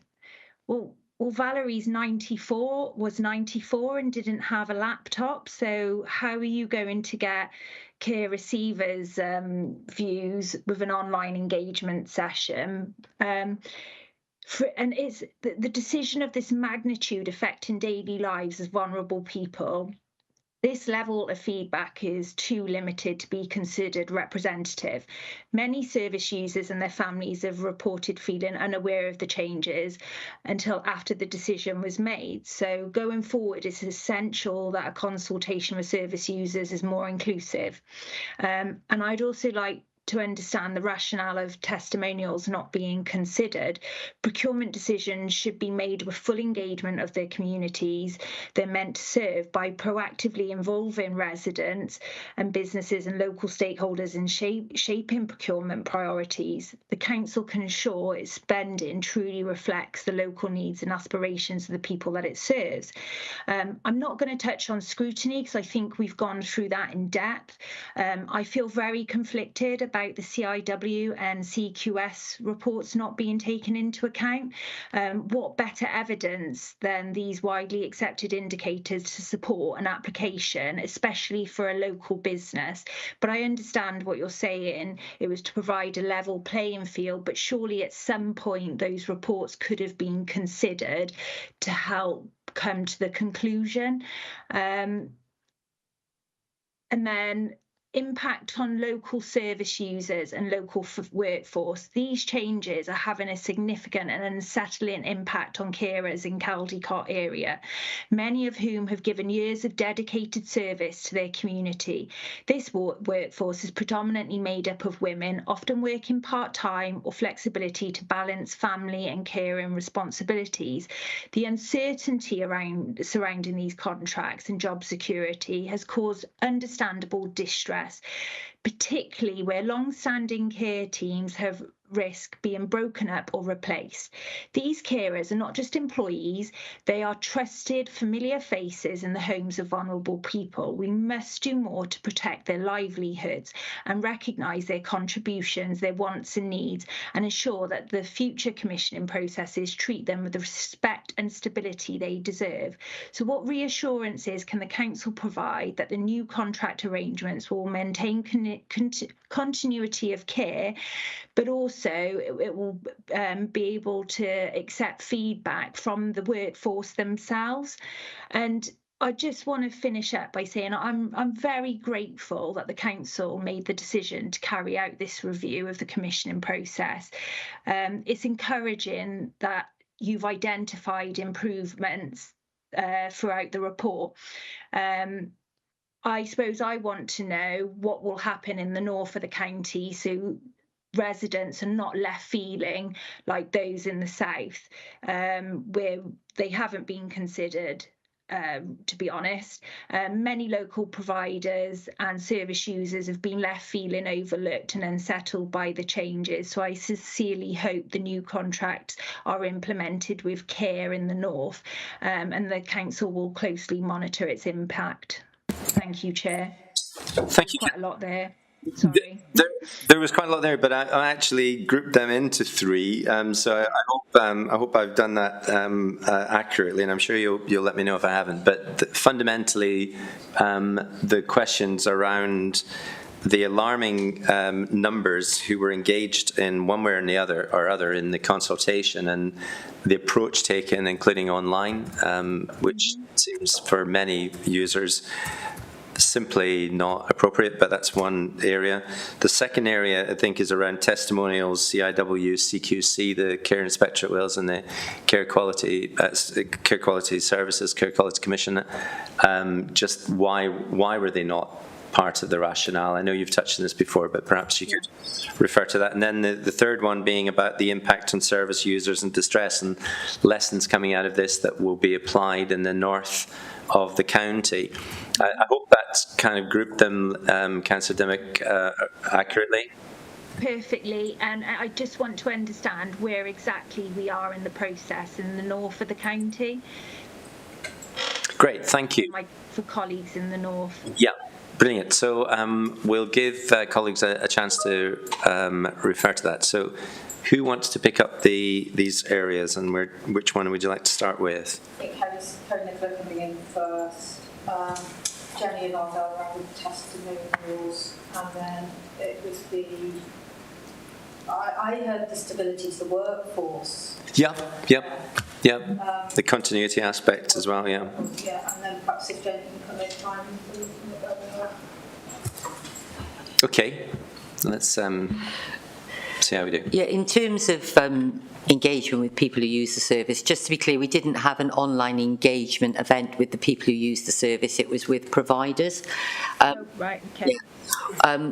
We wrote out to everybody using the service at the time, circa 190 people, and yeah, the response rate was 23%, which is fairly consistent in terms of what we get from responses across the piece. But I think, so what we've learned going through this process, and obviously the contact that's been made since the award, and obviously from communications with elected members, is that we can do better on this, and it's about how we can actually increase that engagement.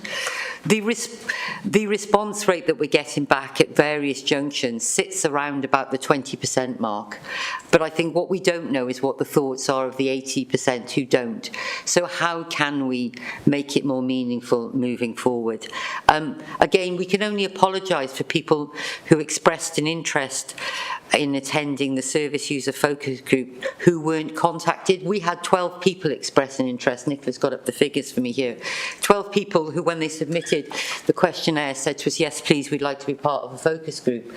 Of those, 4 of them we spoke to, they were unable to attend because of availability. 2 did not respond to the invitation. 1 person's relative had sadly passed away, and 5 people actually attended. So I don't know why that person never received a response from us, and I'm very sorry that they didn't.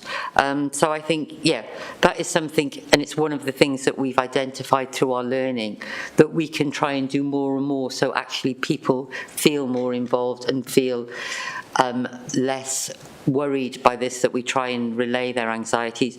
And we've been working with the social work teams, and how can we work more with them? Do we consider having little drop-in events that people who use the service can come to? And just to add, the implementation plan, the next area of the county that we'll be looking at is in fact the central area. North is scheduled for the second phase, so I think we're a little way off the north. I wouldn't like to be able to put a time frame on it, but it'll be central area next. Thank you. So just on that latter point, central area next, then the north. Have you got a time frame for central area next, and will we be going about this with lessons learned coming out of the south?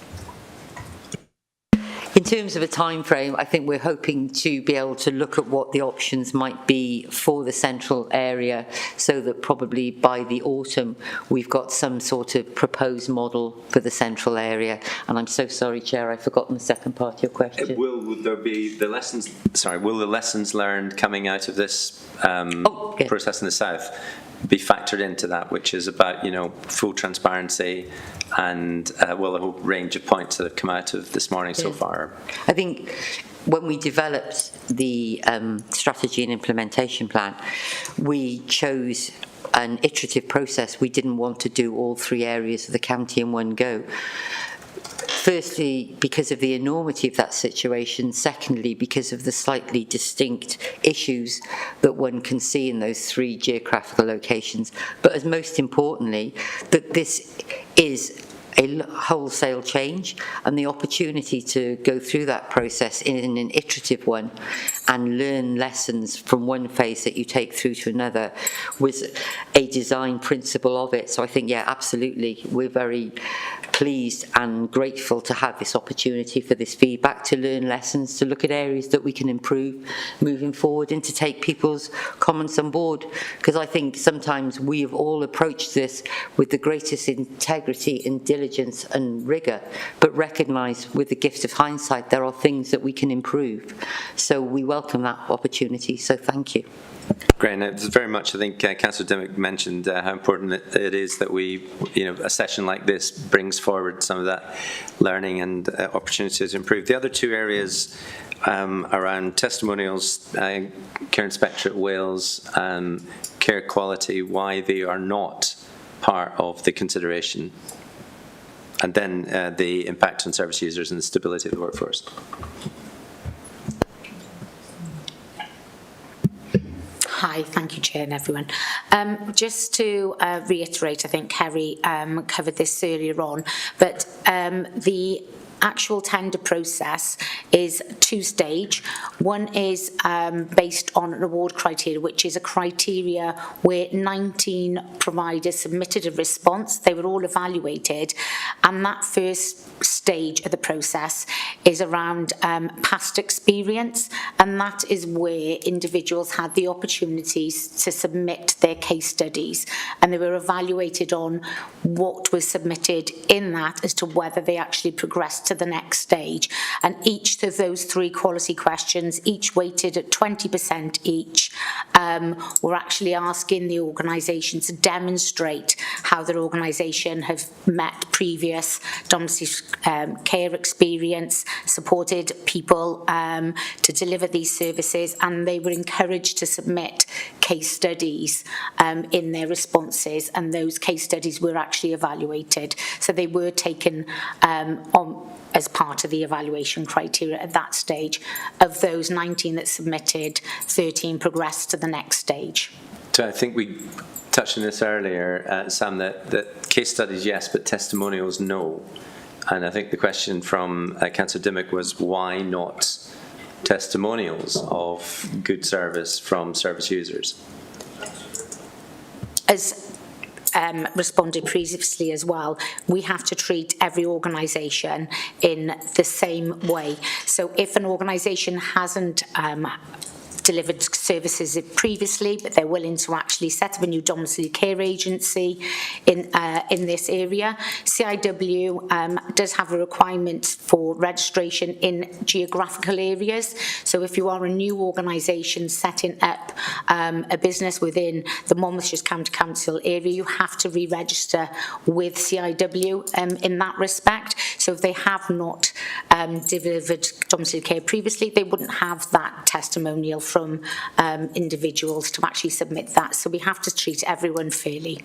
Thank you. I think that question hangs in the air about, you know, for potentially, and, you know, considering after this meeting that, you know, if you have a provider of any service and they've got excellent testimonials, if they count for nothing, literally, in the procurement approach, it does seem a bit extraordinary, because any alternative bidder could also have testimonials from any other service experience they've got, and if they have not got any experience, in order to be able to provide testimonials, you might well imagine that would seem to disadvantage those service providers of any services who actually have got a very good track record. That just seems to sit in the air as something that might be even illogical, if nothing else.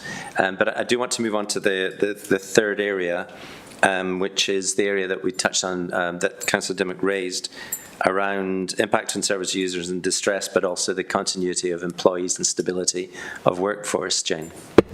Certainly we'll go on to that. I feel I must just confirm that we will look into the issue of testimonials, but it isn't an area that is straightforward when it comes to procurement rules, but we will look into it and give you a response. Great, thank you. I think it's just something that sits there as, I certainly feel that I hear the answer and I understand the answer about impartiality and like a fair process, but it doesn't necessarily sound logical that this would count against a fair process. But yeah, great, if you could look at that. We'll need to get some legal advice on it too. Yeah. But yeah, just on that third point that Councillor Dimmock asked about, which is the issue of stability of workforce, but also the reassurances of continuity of care that can be provided for what might be a severe distressful impact on service users. Jenny. Thanks. So in terms of the stability of the workforce, I think, at the moment we are working through the process, as we've already alluded to, and we do hope that we can maintain stability, and we do hope that carers who are working in specific areas will choose to move into the employment of the new provider, and the new providers are absolutely committed to maintaining stability and consistency wherever possible, because of course it's in their interest. They want to ensure that people continue to receive the level of care and support that they've been used to, and they don't want to cause any unnecessary disruption. So there is that commitment from us as commissioners and from the new providers, and certainly from the outgoing providers as well, to make sure that continuity is prioritised. I think the wider issue of the stability of the workforce is, I want to go back to my original point a couple of questions ago, where I talked about the way the contracts are constructed, and they are constructed specifically to offer greater stability for the workforce, because we are paying up front, because we are offering longer contracts, and we do expect that the provider will then be able to offer better working conditions, greater consistency, because at the moment, when we talk about spot contracts, which is a bit of a technical contracting term, it means that we can, the provider or we can just end that contract at any point in time. With the way these new contracts are constructed, there are guaranteed hours, there are payments up front with set rates, so there is a huge improvement in the ability of providers to plan for the future, to offer their workers secure contracts. So on a wider scale, we really want it to stabilise the market. We want to encourage new people to come into the workforce, because we know that attracting new people in is challenging at the moment. But if providers are able to offer more attractive terms and conditions, offer the opportunity for carers to have walking runs, so there's no requirement for driving. That's just one of the issues that we're hoping to develop better in the south. Then we do hope to stabilise the workforce, improve capacity, and deliver all those those bigger benefits within the way that we've constructed this new arrangement. Thank you, Jenny. Yep, thank you. I'm going to just go back quickly to Councillor Dimmock. Were there any other aspects of that you wanted to follow up on briefly, Councillor Dimmock? I suppose it's now just a lessons learn exercise. So when you're looking at the central area and north area with regards to engagement, please engage with your elected members. We have these roles for a reason. We are the go-between between the council and the residents, and we can ensure that everyone is fully aware of what the council is looking to bring forward.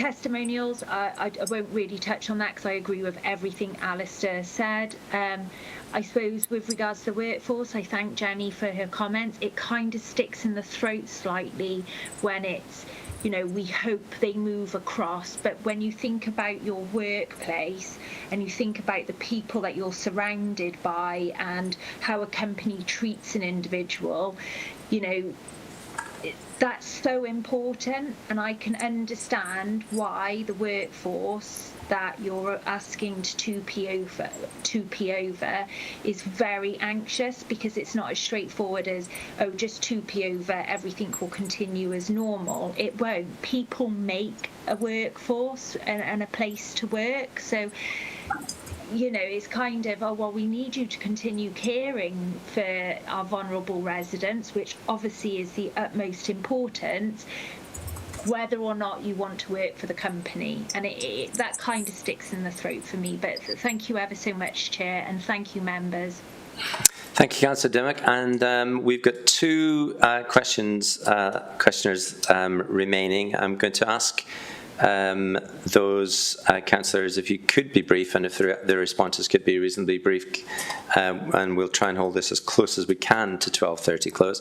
And first of all, it's Councillor Jones. Thank you, Chair. Yes, thank you all for your presentation. It's just a brief comment, a question really, and a brief comment, but in April 25, 161 people were written to explain about the changes being made, and a further 30 were written to, but who remain with their current providers. Excuse me. So my question is 191 the total number of those cared for in South Monmouthshire? That's my first question. And my second question is, why are 30 people residents still remaining with their current providers? So that's my first bit. My second is just a comment. We talk about high quality care, and to be honest, in Monmouthshire, I know that's what we're trying to aspire to. But in your positive impact report, it says that we're trying to ensure best use of public funds whilst maintaining the sufficient quality of care at the right cost. And that word "sufficient" sticks a little bit in me. It kind of sounds a bit like a basic care. So sufficient is the word that I'm worried about when we talk elsewhere and throughout the reports as high quality of care. Perhaps the best thing perhaps it would be easier to put, we would provide the best quality possible, something like that. But sufficient, I don't like it. Thank you, Councillor Jones. Appropriate or the best appropriate. Yeah, words make a difference in different contexts. But could I ask for a response on the particular point about the 161 and 30, and why 30 are remaining? Who would like to answer that? And if you could keep it brief, it would be grateful. Yes, correct. 191. At that point in time, it changes each day, but 191. The reason 30 are remaining with their provider is because their existing provider is the provider who successfully won the lot for their area. So for argument's sake, if you currently have your care provided by Lucca Home Care in Lot 3, you will remain with them. If your care is currently provided in Lot 1 by Radis, you will stay with them. So that's the 30. I think the sufficiency, what a difference the absence of a comma makes, because I think what we were talking about was sufficient quality care, but I think sufficient, high quality care would be far better. So forgive our clumsiness. Thank you very much. Thank you, Chair. And finally, Councillor Riley, and welcome to the meeting, Councillor Riley. And if you have a question. Thank you, Chair. There's been an awful lot. So I'm trying, my notes are a little incoherent because I'm asking. Some of my questions were very, very similar to others, but there are one or two areas that I just wanted to tease out a little bit more, if that's okay with you. One of those, I understood completely the point of fairness for new startups. What I would like to ask is, at what point there were no startups left in the process, because at that point I think it was very important to look at the reports that were, and that at that point would have been fair. So I would like to know when there were no startups, or even if there were any no startups in the process. I think Jane made the point about kind, skilled and well-trained staff, what is important. But the reports, certainly for my ward, there are some very long-standing examples within the CQS reports that suggest that is not happening.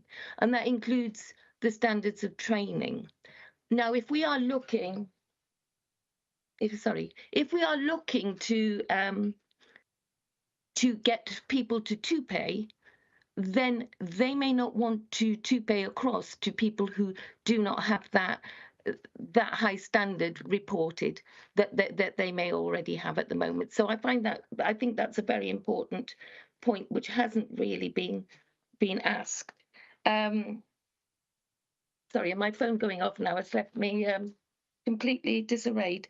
The page 273 states that quality care at the right cost. Can it, and Jane also mentioned that they were very qualitative and quantitative were two very separate pathways. So can it be explained to me when those two pathways come together, and whether the higher costing that may be better quality services were penalised for cost? Because it must at some stage have crossed over. Thank you, Councillor Riley. I think we've got those three questions there. Oh, have I? Well, I counted three. Okay, thank you. Thank you. So, Jane, did you want to pick these up? I'm going to have to ask for somebody to come in about what point the new starters we got. Do you have information? It would have to be from memory. There was a new startup that went right the way through the process. They passed the PQQ and they went into the final method statement evaluation. But I would stress that's based on my memory. So it's just worth noting that if that is not the same from Councillor Riley's observation in the central and north, then it might well be that you need to have a different assessment of those that are not startups left in the process. I think we'd need to check that, because once you've set out, you can't then change what you've set out. It links to what we were talking about earlier. I think just maybe have a look at those things and see whether it can be refreshed. But Just to pick up on that point, within the procurement regulations, we have to be open and transparent from the start of the process. So we can't change the goalposts partway through, and we need to ensure the process that was followed. We don't know who is going to be submitted until they've submitted. So we need to make sure the procurement documentation covers and allows anyone to bid if they wish. Thank you. That's very helpful indeed. Very clear. So the second. Could I just come back on that one part? But that will significantly impact whether employees want to 2P across as well. So that it is relevant at that point. People will look at the standards of providers that they might or might not want to be across to. Okay, thank you, Councillor Riley. And Jane? So yeah, just going on to the second part of the question, which was around the workforce and the 2P arrangements, and you're absolutely right. You know, this is a very individual decision. So each member of the workforce, and again, I totally take on board that this is a sort of a dry lens that we're looking through, but we understand that there are individual people at the end of these processes, and that, you know, people have long-standing relationships with their employer. Not all people do. You know, some people might welcome the opportunity to move on, but every individual decision as an individual member of that workforce is their own. And what we want to do is be able to provide, not us, but the provider organisation, ensure that they're really providing the right information to individuals, setting out their stall, as it were, to allow then that individual member of the workforce to make the decision that feels right for them. Now, I think some people will think, not for me. Some people will stay with their original organisation. There is still care need out there that people will be, you know, providing through their current employer and other individuals might want to change. It's going to be down to individual choice, and the maximum we can do is to make sure that our agencies are talking to each other and providing individual members of the workforce with the right information to make the decisions that feel appropriate to them. So I hope that's helped. Issues like training, values, the way that organisation runs, all of that will take into account. But also, people will need to take into account the fact that, you know, we're offering the potential for employees to give long-term employment stability through that payment up front and the guaranteed hours. So all those things are going to come in play when people make their individual decisions. It's not a light decision. I totally appreciate that. And then the question of the quality and the cost, I think we've tried to sort of explain it before. So basically you're down two pathways, your qualitative scoring going down one pathway and your cost scoring going down another. Both are scored, and then the overall score comes together at the end, and the scores then are as they are. There's no then readjusting those scores. I don't know if my colleagues can explain it in a better way. It's a requirement under the procurement regulations, public contract regulations 2015, that we evaluate tender submissions on most economically advantageous tender, which is a combination of price quality, and we set that out at the very beginning through all the engagement that we explain to providers. Their submissions will be dealt with on their submissions only. No past experience is taken into consideration as in prior knowledge by any evaluators.